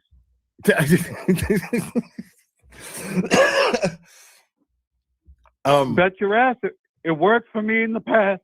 Oh, okay. Are you a ladies' man, Bob? Well, depends on what you mean by that. I like to court a lady. There's still lead in the pencil? I do some square dancing now and then with Okay. All right. Little do-si-do. I feel that. Little do-si-do. So anything more than that, then I have to be checked out. You know? Checked out? What do you mean checked out? I'm a man of advanced years. Are you married, Bob? Well, I don't think that's any of your business. I'm just wondering, how does it get down with Mrs. Cosgrove? Like, what's an intimate night with Mrs. Cosgrove like? Give me a. Well, a good hucklebuck, right? You're gonna have to explain what that is. Well, if you don't know, then you better look it up, son. Did you say you go Uncle Buck? I don't know what I said. Oh, okay, yeah. That's the I can't remember 10 minutes ago. Right. But I'll tell you what, since you're interested. Forgot who I was talking to. It involves some talcum powder. Okay. And in a bath and Epsom salt. And kinky. Okay. And this really this really gets Mrs. Cosgrove's engines going. Well, all pistons, it's about as close as we can get. All pistons, as they say. Sure, whatever you kids say these days. But I just want to say that I'm not a bad guy. I don't think you're a bad guy, Bob. And I do appreciate some of the humor online, but it's gone a little too far. What's too far? When is it too far? Well, when people call me stupid and old and triple dip. I don't know what this triple dip. Well, I mean, but you seem a little uptight. Are you having regular movements? Well, I do take Metamucil. Everybody should. Okay. But you're having regular movements and everything you say is okay in the bedroom or in the bathtub with Mrs. Cosgrove. Well, like I said, we do some baths. We do some square dancing. Okay. Square dancing. I love it. What's your favorite square dance move? Is it the do-si-do? Oh, the old do-si-do. Do-si-do. What's the other thing? What's the next one? I don't know. It's been a while since elementary school. What was it? Skip-to-the-loo. Do-si-do. Skip-to-the-loo. Grab your partner. Skip-to-the-loo. There That's you go. What I do. I love it. Exactly. Me and the missus go for a night on the town. We might have a highball. Okay. All right. You know, I got one last question for you before I let you go, buddy. Sure will. All right. Did you have a prosthetic child collection as a kid? Well, who didn't? Okay. Just making sure. You still have one? We grew up in the 1800s. What else was there? Mirrored eyes in them and stuff like that. Well, what's that? A threat? No. Of course, never. Oh, I'm asking. Do you still have a prominent prosthetic child collection? well, I've been known to procure a few downstairs. Sure. Okay. All right. Good to know. All right, Bob. I'm gonna let you go, buddy. Okay. Hey, I'll see you. We're looking forward to September 24th, my friend. Okay. Make sure to bring your A game. Oh, I will. All right. And if you could just do See you later. We'll declare a good speaking with you. You too. Do us all a favor when we get there. Just hit the fast forward button when you're talking. You do that. All right. Thanks, buddy. See you later. Thank you. All right. There we go. All right, people. Bob Cosgrove.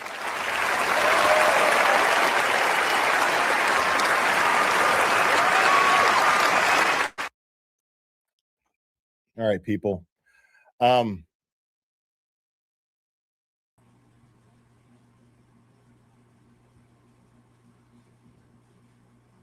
Well, there you have it, people.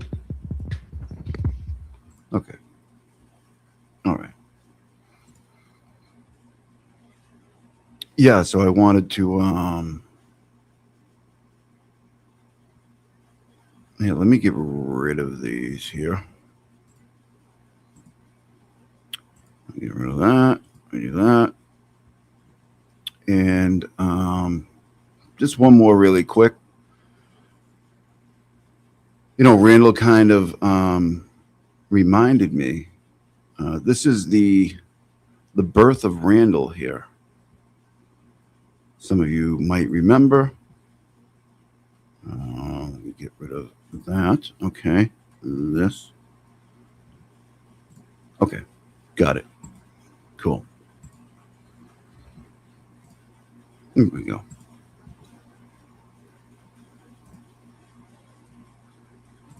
Because you guys were talking shit, I said one thing. Meet me down the 23rd. I'll ask you a question. That's all I said. Yeah, so fucking.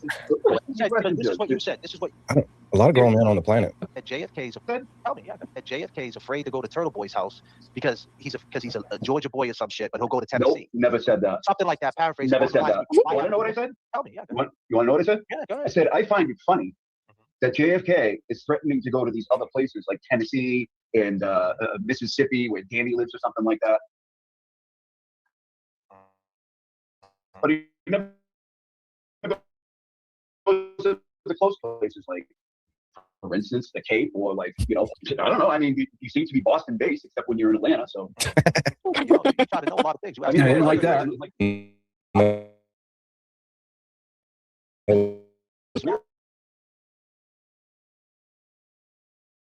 Swampscott. You're in Swampscott, Massachusetts. Yeah, chilling. Right by the Well, beach, you know? I gotcha. Yeah. But what I would say is Swampscott is a lot closer to the Cape, for instance, To the Cape. Why you want me to go to the Cape? You could come down on the 23rd. I Tennessee don't or want to drive this. Mississippi. Like, why don't you? But why do you go assume to that's those where I'm going? places? Why do you think I'm going there? Because I said it? You believe what I say now? I don't know. Like, why would you go to these far away places? It seems like you don't want to go there at all. You want to say you're going to go there.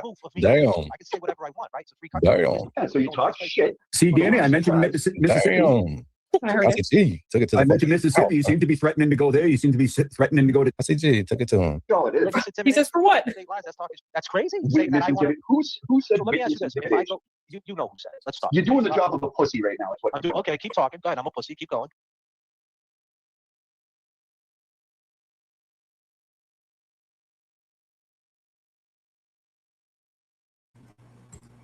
Yeah, wait a minute. I always do that. There's another one. Hold on. There's another one. I always do that. Where is the other one? What? All the time. I went into the chat the other night because you guys were talking shit. I said one thing. Meet me down the 23rd. I'll ask you a question. That's All right, that's not it. Why does it always do that? All right. So now I'm all the way back up at the top. All right, forget it. Okay. All right, very good. Yeah. Listen, if does anybody want to call? You can call. Want to do that? We can do some other stuff. What am I looking at here? Is that it? No, this one. This one. This one. Yeah. If anybody wants to call, please do. And I'll just see what you guys are saying here.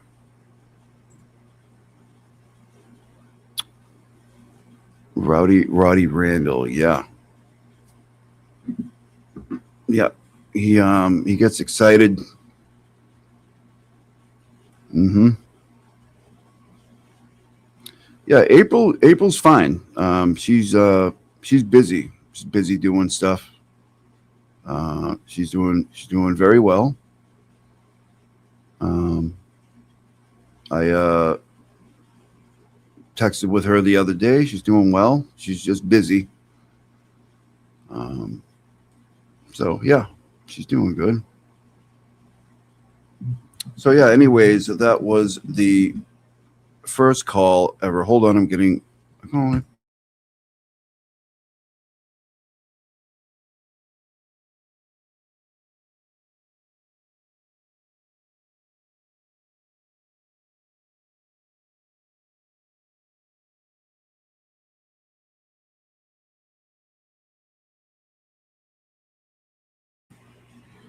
Hi, who is this?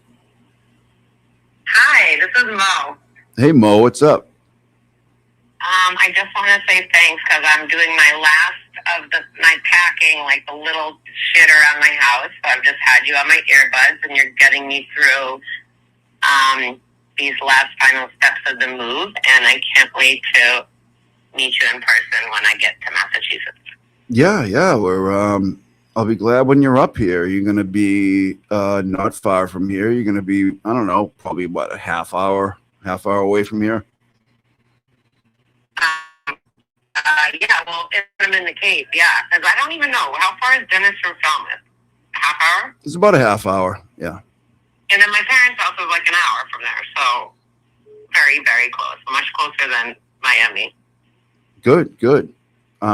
Yeah, that's awesome. Can everybody hear this? Because I don't know how it's coming out on the other end. Can you guys hear this pretty good?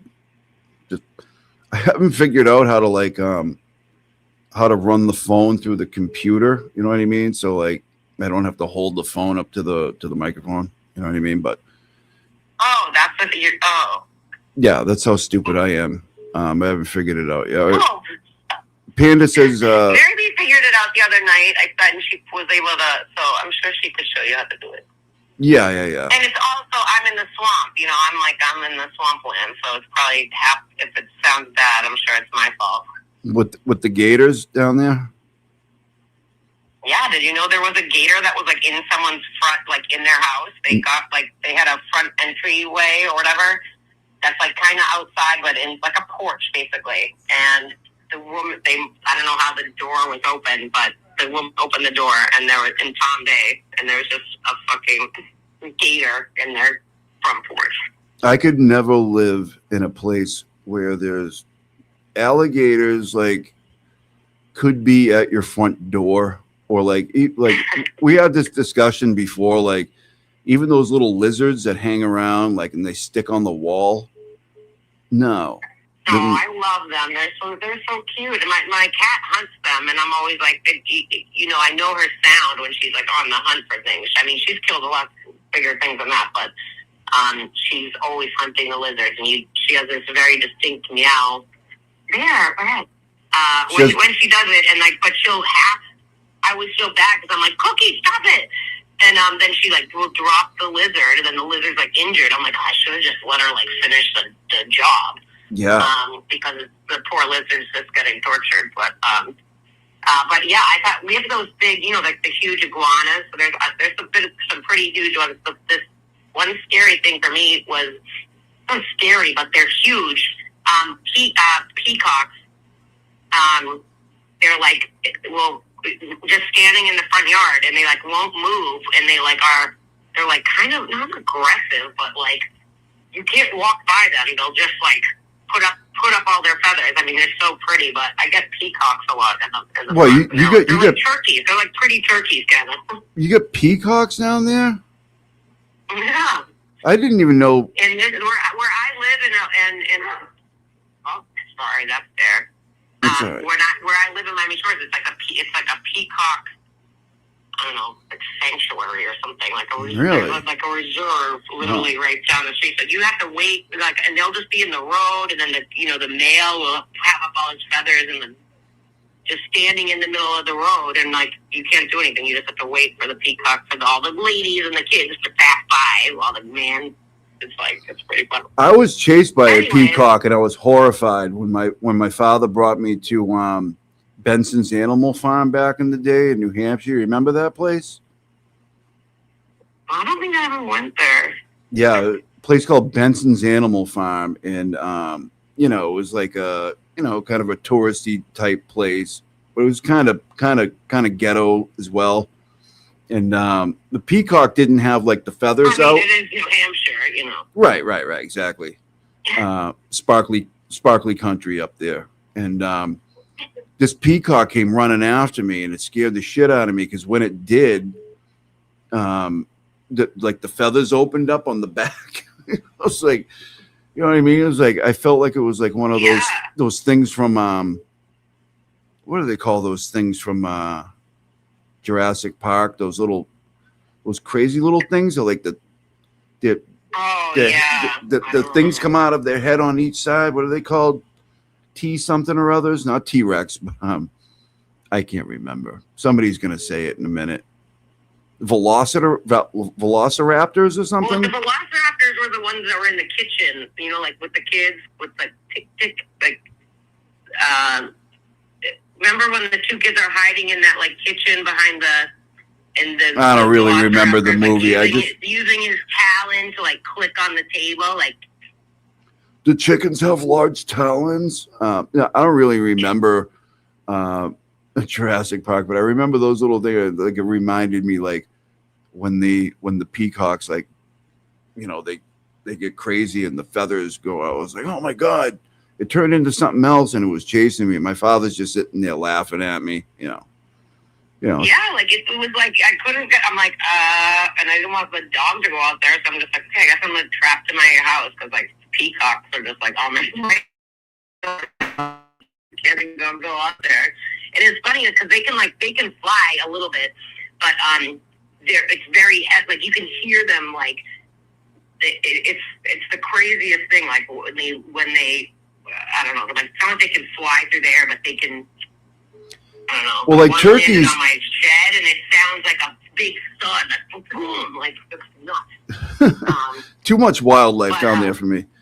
Well, like well, up in Massachusetts, by my parents, my dad was like coming home, and he always like has these like typical runnings, but there's a lot of wild turkeys, and he got knocked over by a turkey. He makes the story very grand and like they were coming after me, all the turkeys, but they do. They come running. They come running at you like that. So.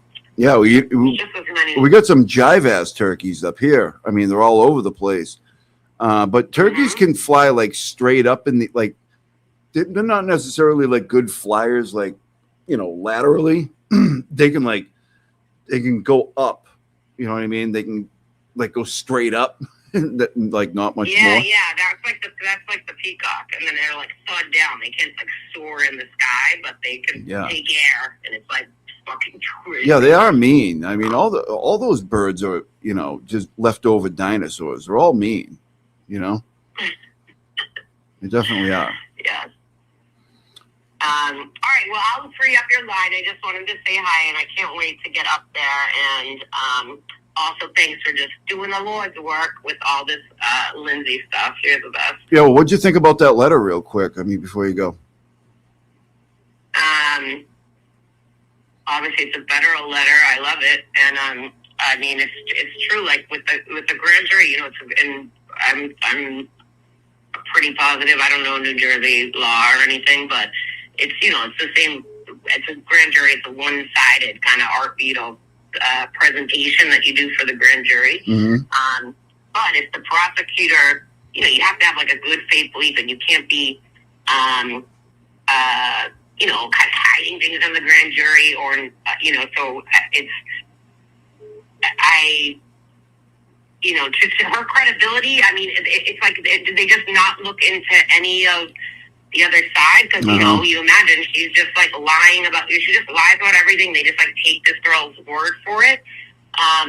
And so like the prosecutor still has a duty, even though it's one-sided, to not present things that might mislead the jury. And if there's like major credibility issues, or certain facts that would go to bias or motive, the prosecutor like has an obligation to present that. So of course they can be like, we don't know about any of this, but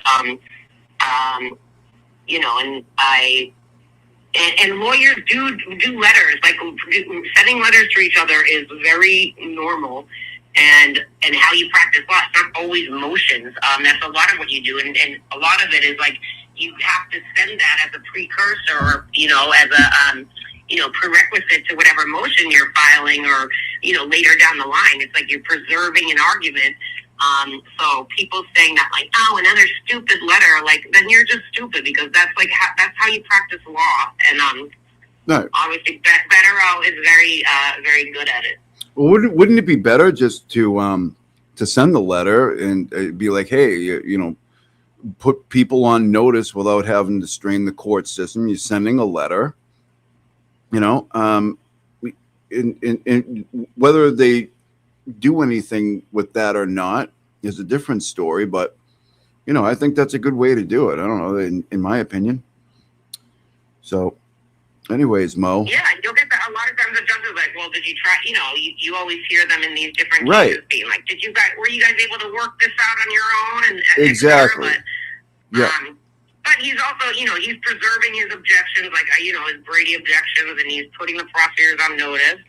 And arguably saying that, there's exculpatory evidence that they are, that hasn't been produced.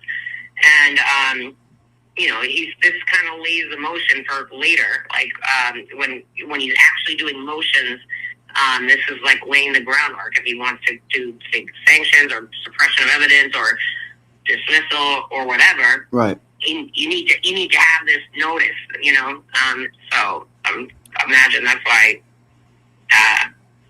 he sent it. Yeah, I mean, you hear judges all the time. Did you guys try to work this out? You know what I mean? Like, did you talk? You know what I mean? So you hear that all the time. So that's what he's trying to do. Yeah, and if there's something they have that exists now, and that he has this letter that he sent, and they don't turn over,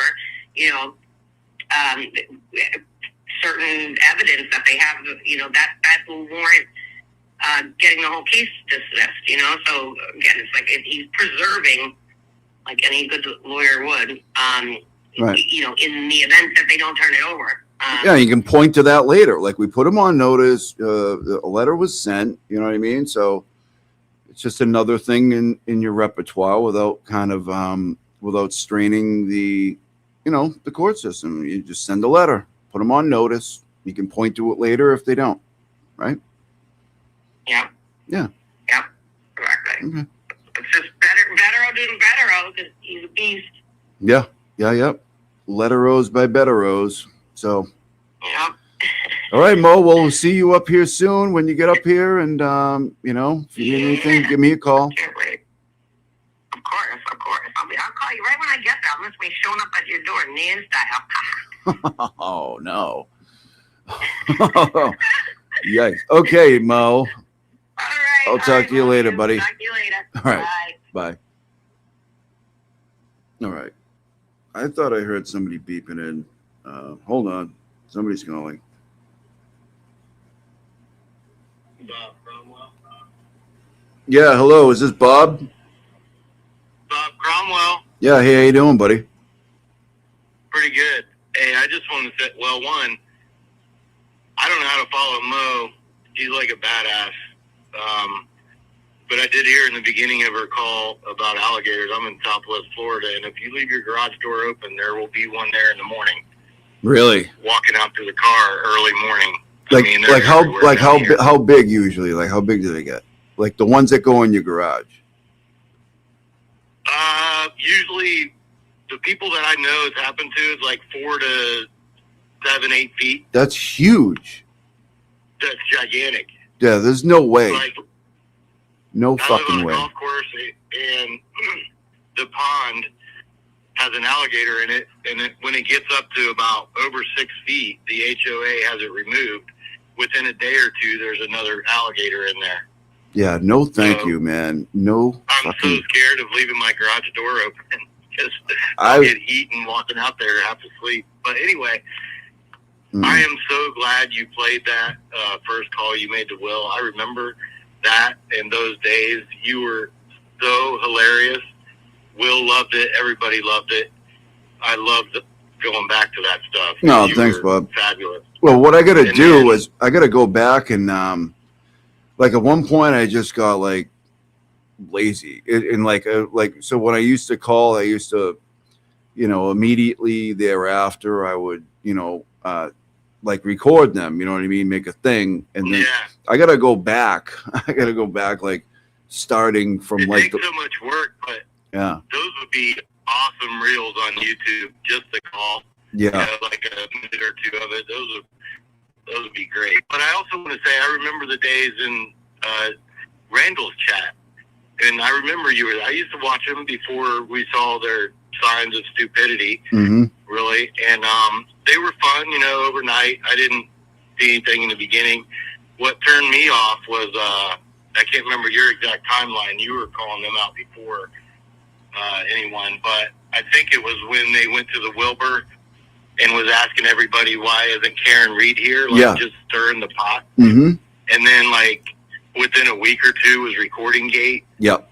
And they kind of, you know, for the people that don't remember,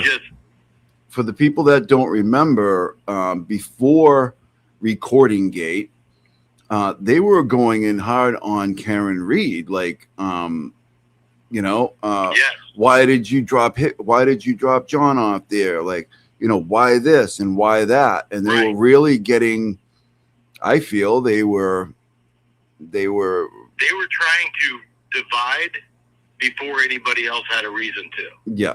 Yeah. Or That's the way I look at it. You know, we're just asking questions. Yeah. You're just asking questions. You must have asked 30 people, because I watched it because we couldn't watch it Wilbur. Him asking everybody, why isn't Karen Reed here? Getting them, and then the next day is when Karen found out about the recording and blew up TV. And then ever since then, till today, you can see all the haters keep bringing that up, as if they want to bring it up so much that Karen Reed will finally do something, which I think is sickening. Yeah, they just keep doing it. They keep, all of them, you know. And at the time you were because you were on their show a little bit, and before we started seeing that stuff, and then at the time you were calling them out was about the time that Ray came in hard. Ray came hard. Yeah, he did. He saw it. He came in, and then everybody starts seeing it. And then it makes me believe that everything they've ever done on their show now was staged. I no longer believe Kevin from South Boston was just a happening occurrence. Like, I believe this stuff was staged, and what they tried to do to Ray, and now the people that they're aligned with, and I just remember you being a big part of exposing them, and I think that's why I've always loved everything you do. Your work this week on this third Lindsay person. I know. I can never date another Lindsay. Third Lindsay, yeah. I'll never be able to date a Lindsay. LG3. LG3. Yeah. It's been great work. Like, you had me convinced reading all your stuff and watching that this is a setup from Nan and Meredith and KP from the beginning to get to Turtleboy, not Paul O'Keefe. Yeah. That's just what I believe. That's a tinfoil belief.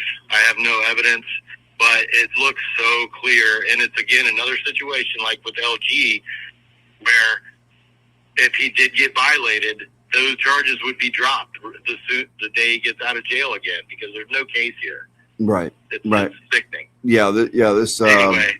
Yeah. I mean, nothing would surprise me at this point, man. It's like, All the things they you have gone to. yeah, all the things you think in your head are probably true plus more. That's what I find out through all this stuff and through other things too, not even related to this subject, but it's probably crazier and weirder than you thought, you know.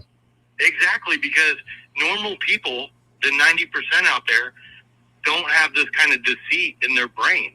Right. But we know KP does. I think Nan's a plant for the second trial because that's when she showed up before the second trial. No, I'm not quite there on that yet, but I don't know. I mean, my opinion only. I mean, people have been saying that. People have been saying that. When we see evil people, then you can't believe anything they've ever done. Well, yeah, I mean, that's the problem. That's the problem with LG3 here is like, if she's lying about all these other things, like what would make one believe her in the first place whatsoever? Like, right. I can't. Like none of the stuff that like KP or anybody has done to TB would I have ever been able to conceive. So Right. it's not out of the realm of possibility that they can think of even more diabolical things than they already have. Right. You know? Yeah. Because that's how they think. Mm-hmm. It is the 10% of the population that just is sick. Yeah.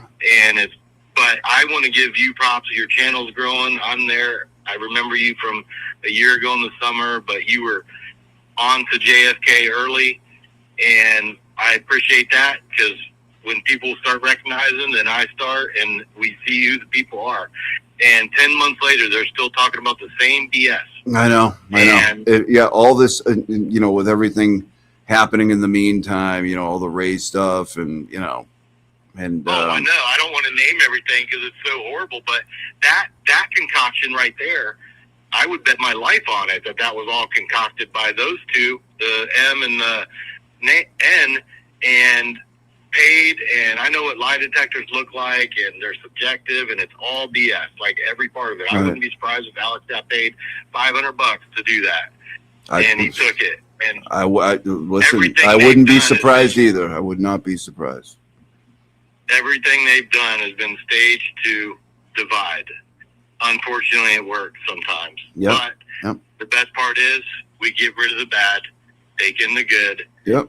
And that's how you just purge the problems. Yeah. So anyway, And just keep. you've been doing this a long time. Yeah, we just keep chugging forward, man. So thank you for the call, dude. I love it.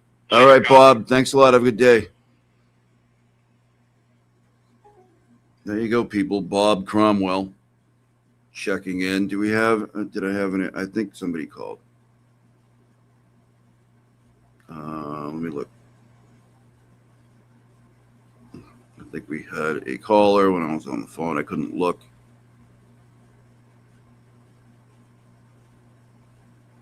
All right. And okay, I think that was him.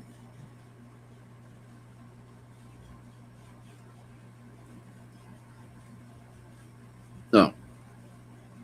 Hold on.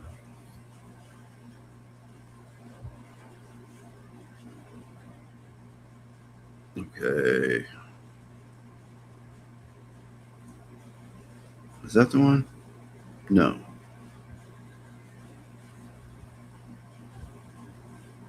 Okay.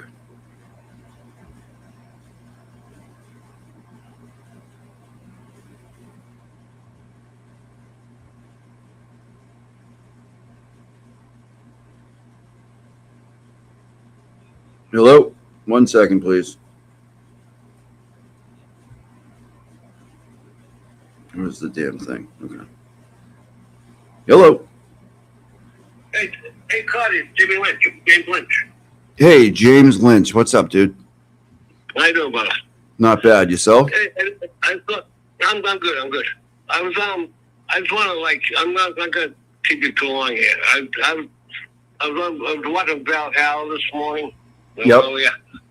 That was a really good conversation there. I just want to hype the guy a little bit.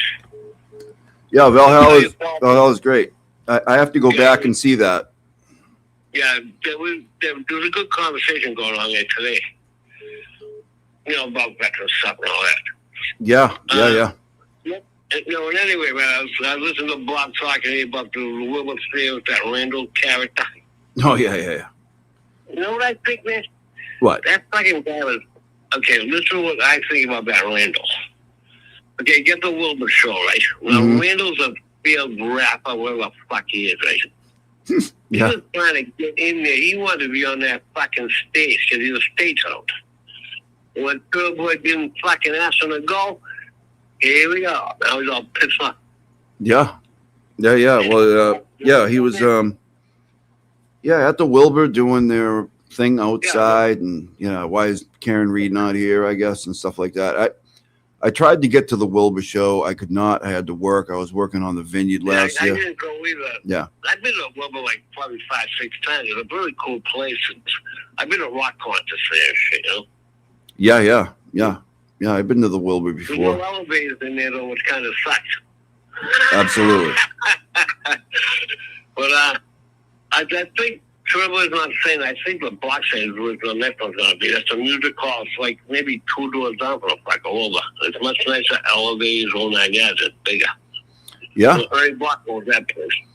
Yeah. We'll see. We'll see what happens. We'll see where the next. Ernie Block fucking offered that to.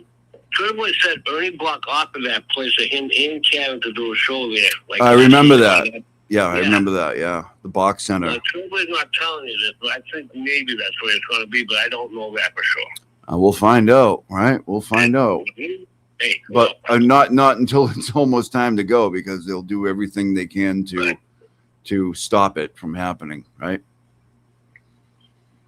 This fucking shit is fucking insane. Yeah, it is. It's fucking sickening. It is. It's crazy. I caught it. Okay, I'm going to let you go, bud, okay? All right, buddy. Good talking to you. Thanks, you, James Lynch. All right. Bye. There you go, everybody. James Lynch. I want to say that I got a call. Hold on.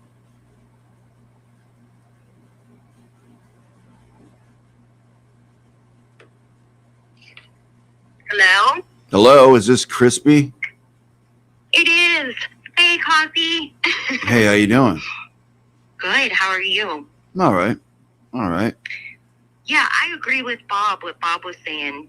I think that all of that was all a setup now. The day that they were rude to you, that was the day, like, I never watched them again because you were very respectful of them. And you went up there and you were really nice. And you were respectful and they were rude. Yeah. Remember? Yeah. I wish you had that. I do have it. You do? I do. You should play that. I'm gonna have to. I'm gonna have to dig for it a bit, but I do have it. It's in like 3 different. It's in like 3 different sections, like 3 different parts. Because like it was like, I don't know, it was like 45 minutes long or something like that. But I do. Was it really? Yeah. I was up there for a while. The chat absolutely hated me. The chat hated me. They're like, get that piece of shit. Yeah, that chat isn't. I mean, they're kind of low IQ over there. Anyway, yeah. I mean, just based on. There was no reason to hate on you because you were very nice. Yeah, I think I was being civil, Yeah, you were kind of like, weren't you just? I can't even remember everything, but I thought you were kind of trying to like patch things up a little bit. Well, I was. I mean, the whole reason I went up there because I was calling into Will's show, and then I had made the channel. I don't even know if I had my channel yet. Yeah, it was right around the time I made it, and the whole talk was. I'm Jimmy. They thought I was Jimmy. Everybody thought I was Jimmy because nobody else could ever do an impression except for Jimmy, right? So I was Jimmy, or I was AI, or I was a guy with a voice changer. But I couldn't just be a regular person. You know what I mean? That wasn't possible at all. So I kind of, doxed my, for lack of a better term, for the first time. I'm like, hey, this is me. You know what I mean? Like, everybody knows my name. Like, you know what I mean? I said it on there, and so I do have it. I have to go back and like organize these Dig things. it I'm so out. fucking bad at that, you know. Yeah, I know. I'm like unorganized too. You should. I mean, you should see like my photos and stuff and my files. They're a mess. Everything's a mess. It's amazing that I find anything on my phone. But I mean, I need to go in and organize stuff myself. I've got a million screenshots that I have no idea why I have them. And I get these ideas like right in the middle of shows, and I just like I'll start downloading shit like as I'm talking. You know what I mean? Same. I need to do like a whole thing and like get everything consolidated and you know, readily available, because I'm always digging for stuff. I'm like, where is this? Where is that? You know. Me too. Me too. And I know I have it. You know, I can find it eventually, but it's not organized at all. There's a method to my madness, so I guess like I can find stuff. Yeah, yeah. Same here. Even though it takes a little longer. You know what else was like? I heard that Jack like lost 100 subs yesterday.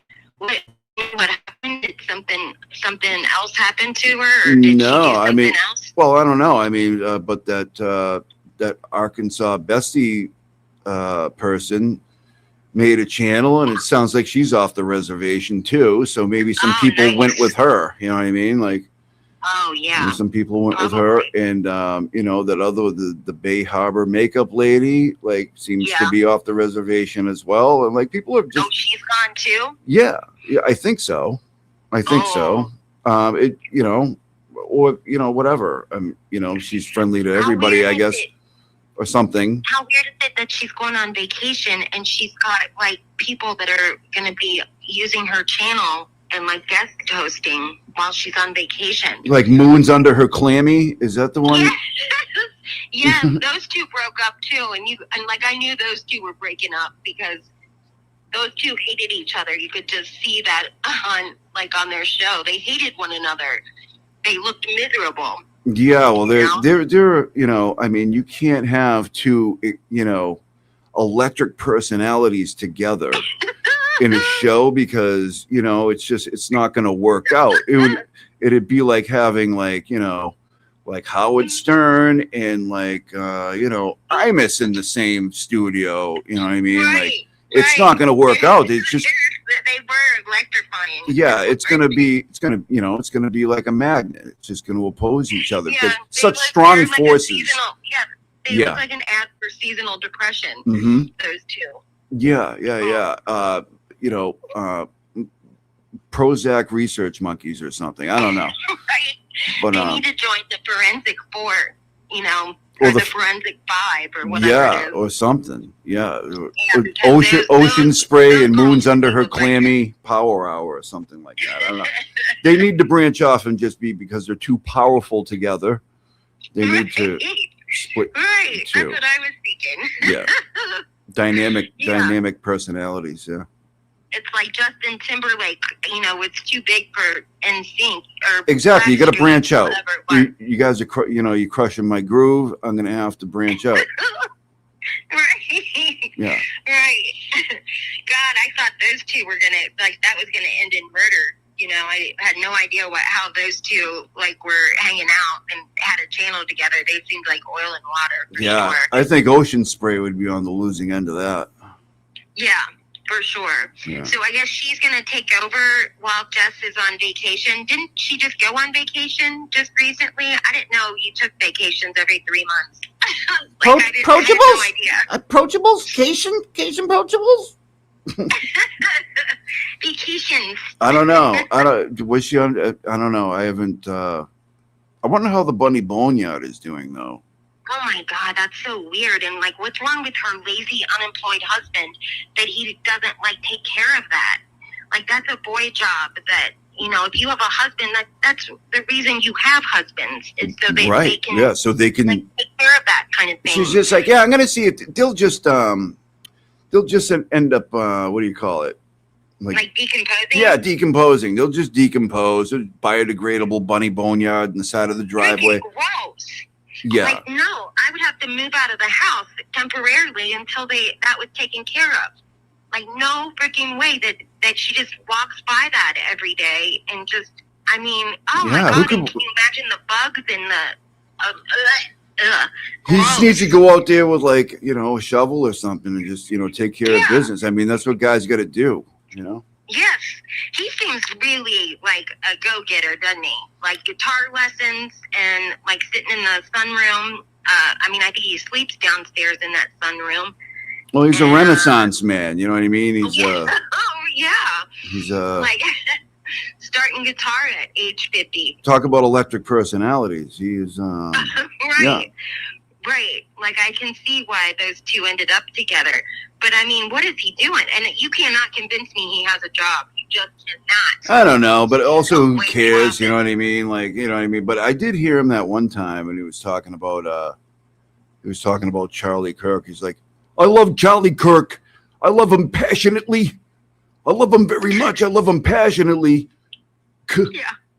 Like I know some people from Fall River and they have that thing where they put the K on the end of the G's. Yeah. Too. Yeah, that's not exclusive to her. Fall River accent. Yeah, stop lying.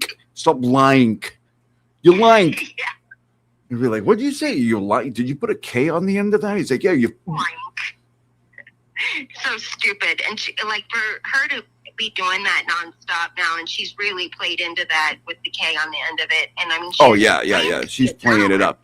Much like BLT has taken on his new Boston accent lately. Have you heard him lately? Oh no, I have not. Oh my God, he's really he's really trying to play up, you know, kind of like a Boston Brandy. You know, who even are you? Who even are you? Yeah.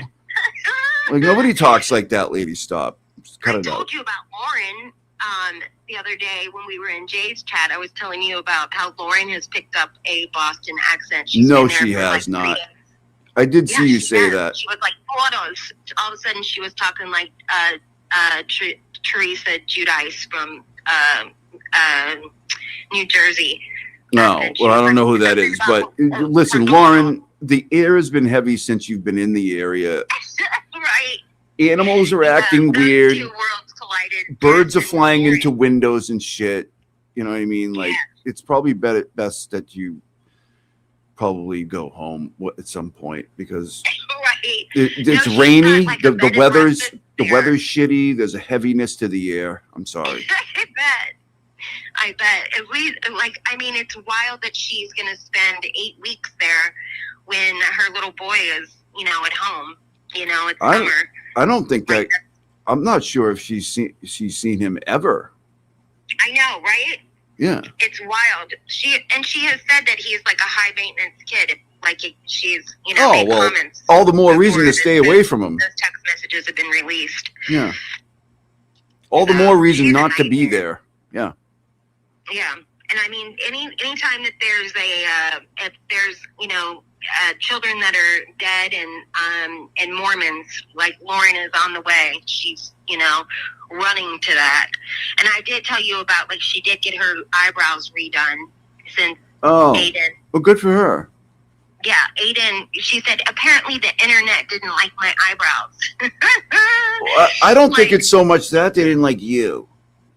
And your eyebrows are, the problem with that is your eyebrows are on your face. So when people don't like you, they definitely probably are not going to like your big crazy eyebrows. So yeah. I mean, it's a big situation. It's a big situation to get your eyebrows redone like that. I mean, she had those golden arches, you know. Yeah, tell me about it. I just had mine done. Yeah.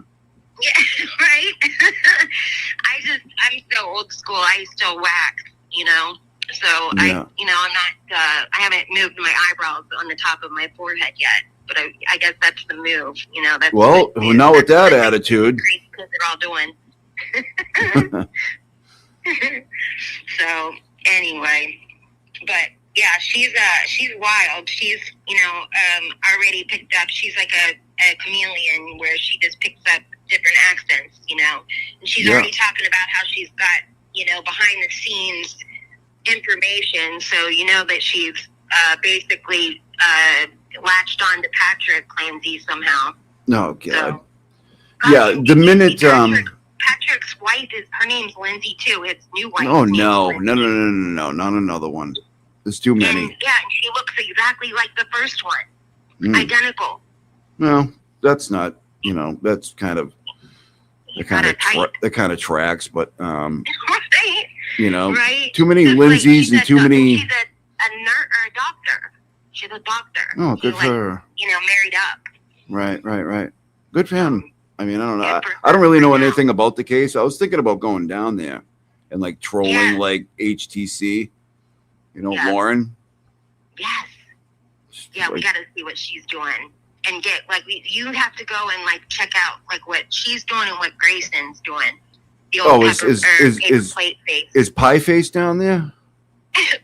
Paper plate face. Paper plate face? Is that what it is? Why is it going to be a paper plate? Can't it just be a regular plate? But okay. No, it's a paper plate. All right, I like it. She just looks like a white paper plate. You know, I'll go down there and try to get in her camera shots and shit. That would be amazing. Scream Baba Booey and shit. Yeah. Oh, I've got pictures I need to send you, screenshots that the chat will love. As soon as I hang up, I'll send them to you. If you can, are you able to pull them up? I can't now, but send them right when we're done. I'll show them on the next one. Okay. Yeah.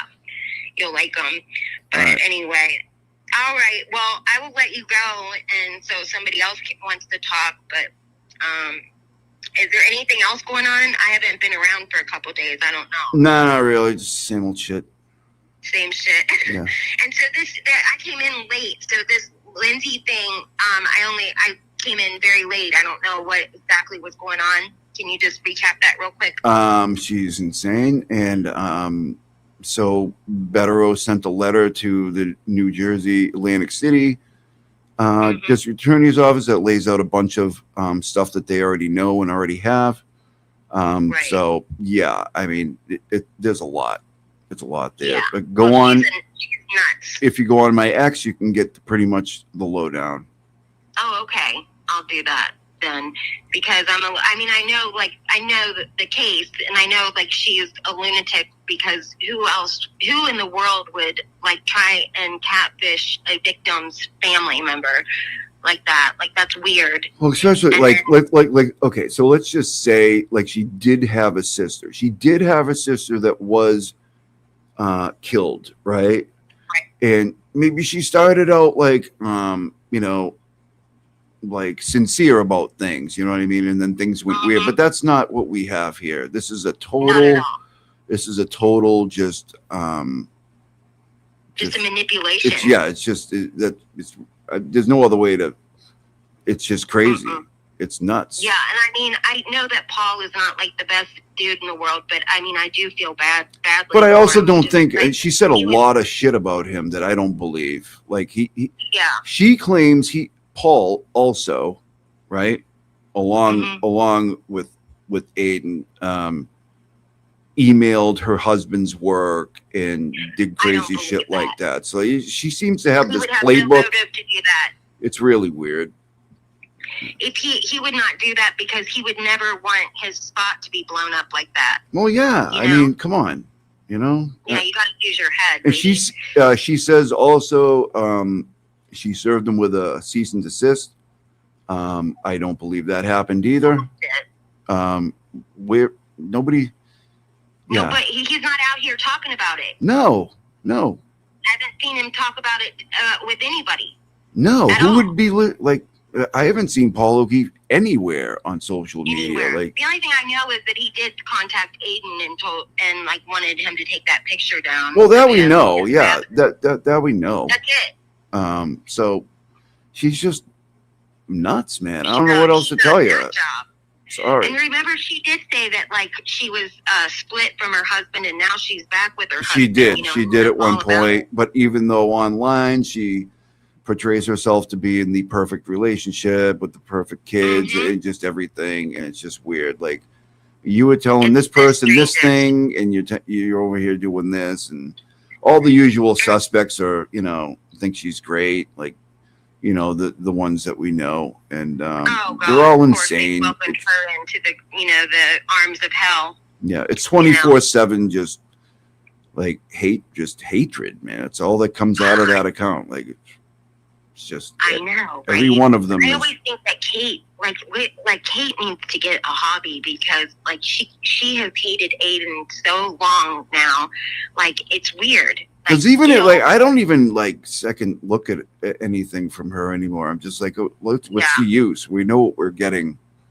Right. That's true. You're right about that. I don't, But I just mean she's behind so much, and like she did that whole thing with all of the House defendants. You know, she had that fundraiser and stuff. Yeah. And it's weird. Like I've never you would think that they were lovers at some point, like where they were in a long-term relationship. No, she just hates his ass as far as I know. I mean, yeah.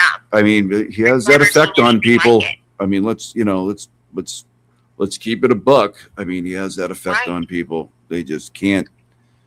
God, it just, Yeah, I would be embarrassed that I was like that unhinged about somebody. You know, I would be so embarrassed to be like that. You know, none of these people seem embarrassed what they're, what they're doing. She's like a stage 5 clinger. You know? Yeah.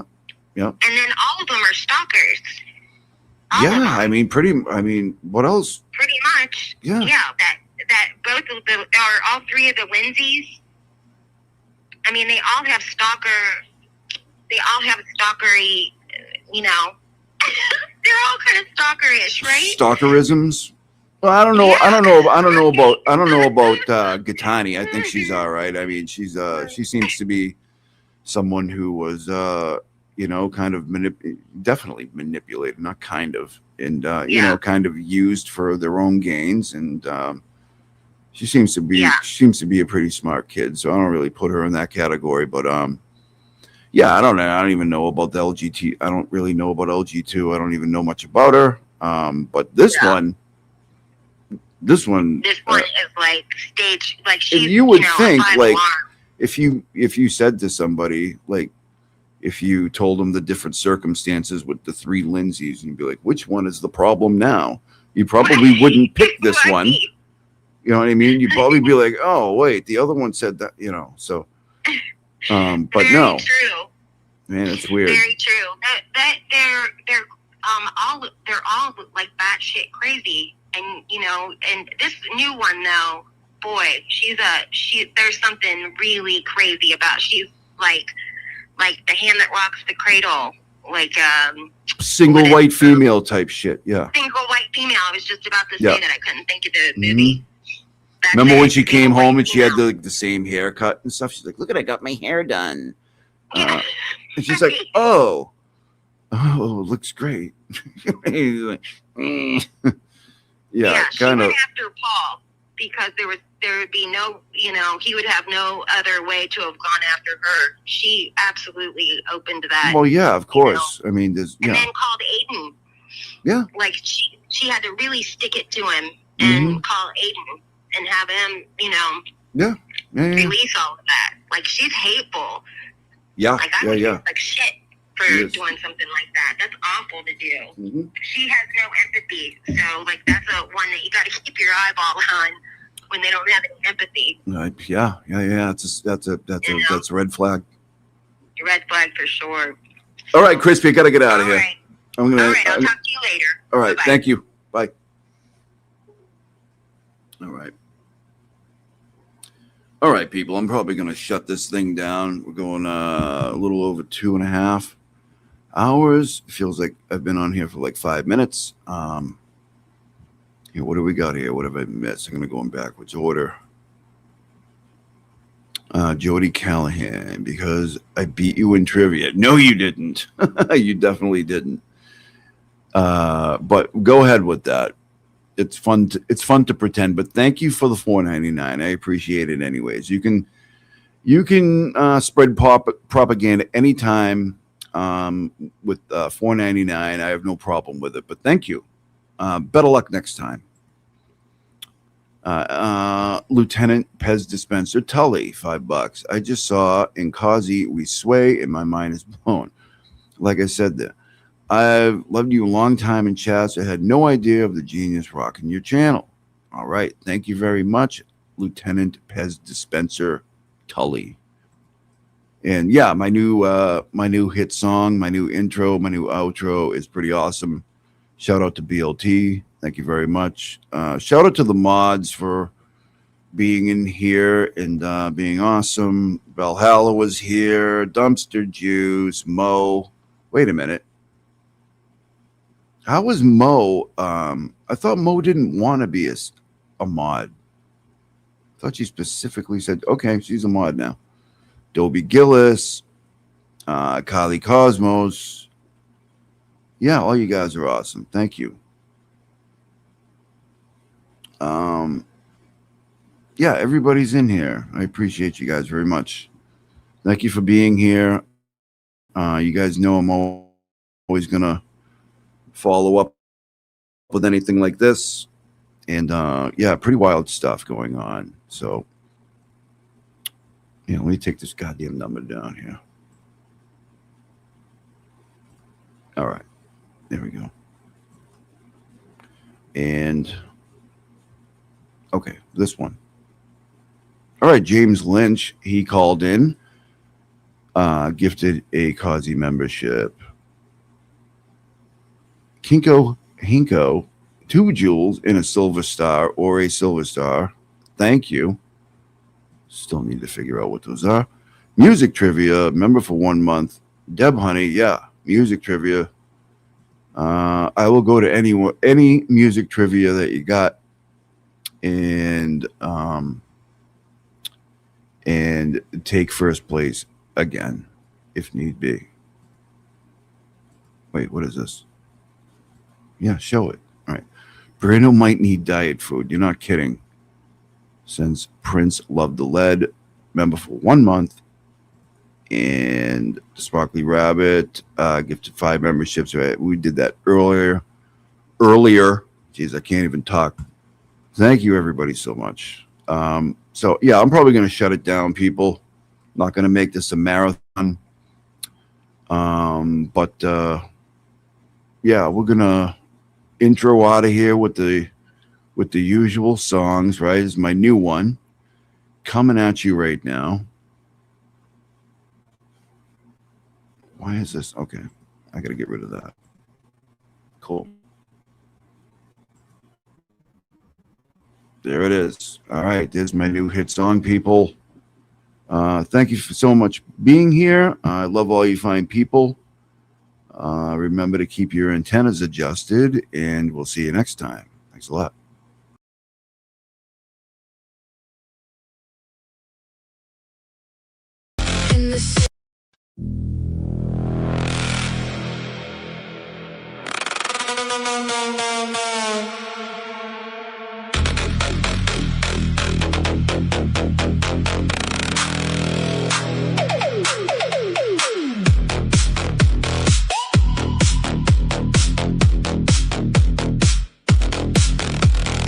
In the city lights where the rhythm takes flight, MCCossyG rocking those Velcro shoes tight.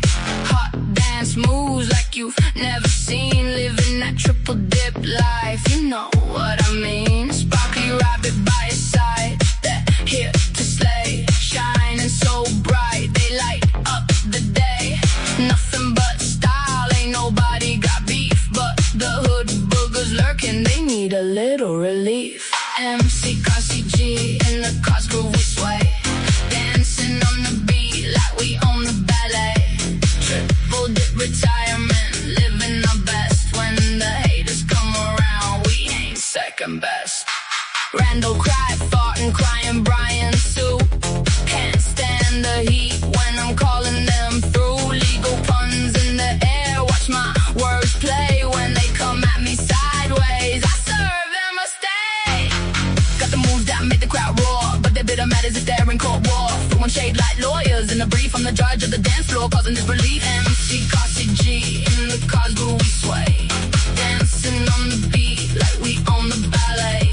Triple dip retirement, living our best. When the haters come around, we ain't second best. Velcro shoes, no laces to tie. They stumble and fumble, wondering why. While I'm out here gliding through life, cut through the noise like a legal knife in the spotlight.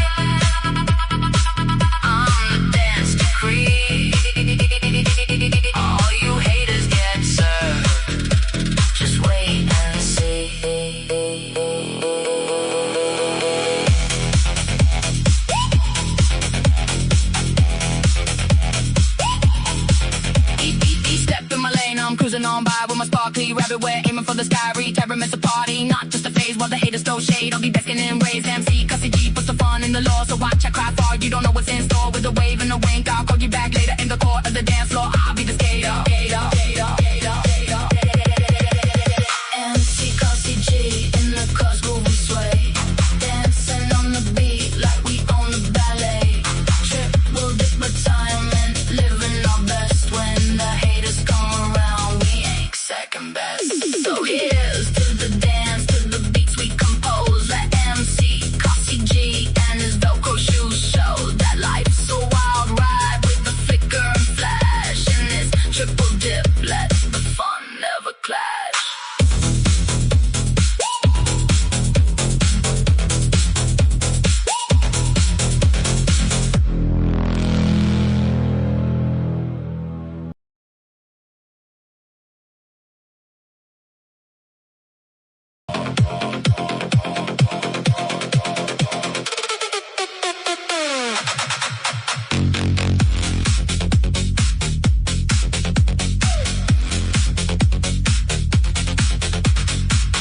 Viking in the night, lights flash, pure delight. Held up my slap chop, gonna make it right. Dancing through the crowd, chopping like a pro. Slice it thin, sprinkle spice, let the flavor flow. Buy my tools, join the rave, feel the magic we create. Cooking rhythms, cutting beats, elevate your tasty plate. Chop it, mix it, groove along. It's a party for your brain. Get your slap chop rolling and you'll never feel the same. Slap it, chop it, techno beats. Let's get loud, bring your friends, gather round. Join the cooking crowd, swing into the music, feeling oh so right. With my Viking charm, let's chop all night.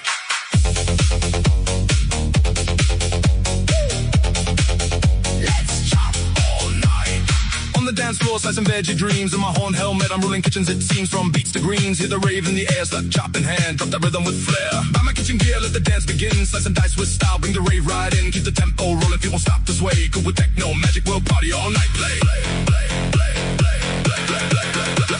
Slap it, chop it, techno beats. Let's get loud, bring your friends, gather round. Join the cooking crowd, swing into the music, feeling oh so right. With my Viking charm, let's chop all night.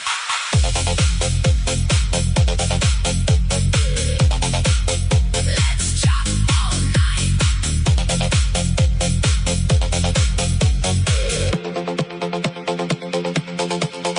Techno Viking on a mission, comes alive in the flow. Crafting culinary rhythms, feel that chopping glow. Get your slap chop now, unleash your inner king. In the rave we thrive, let your taste buds sing.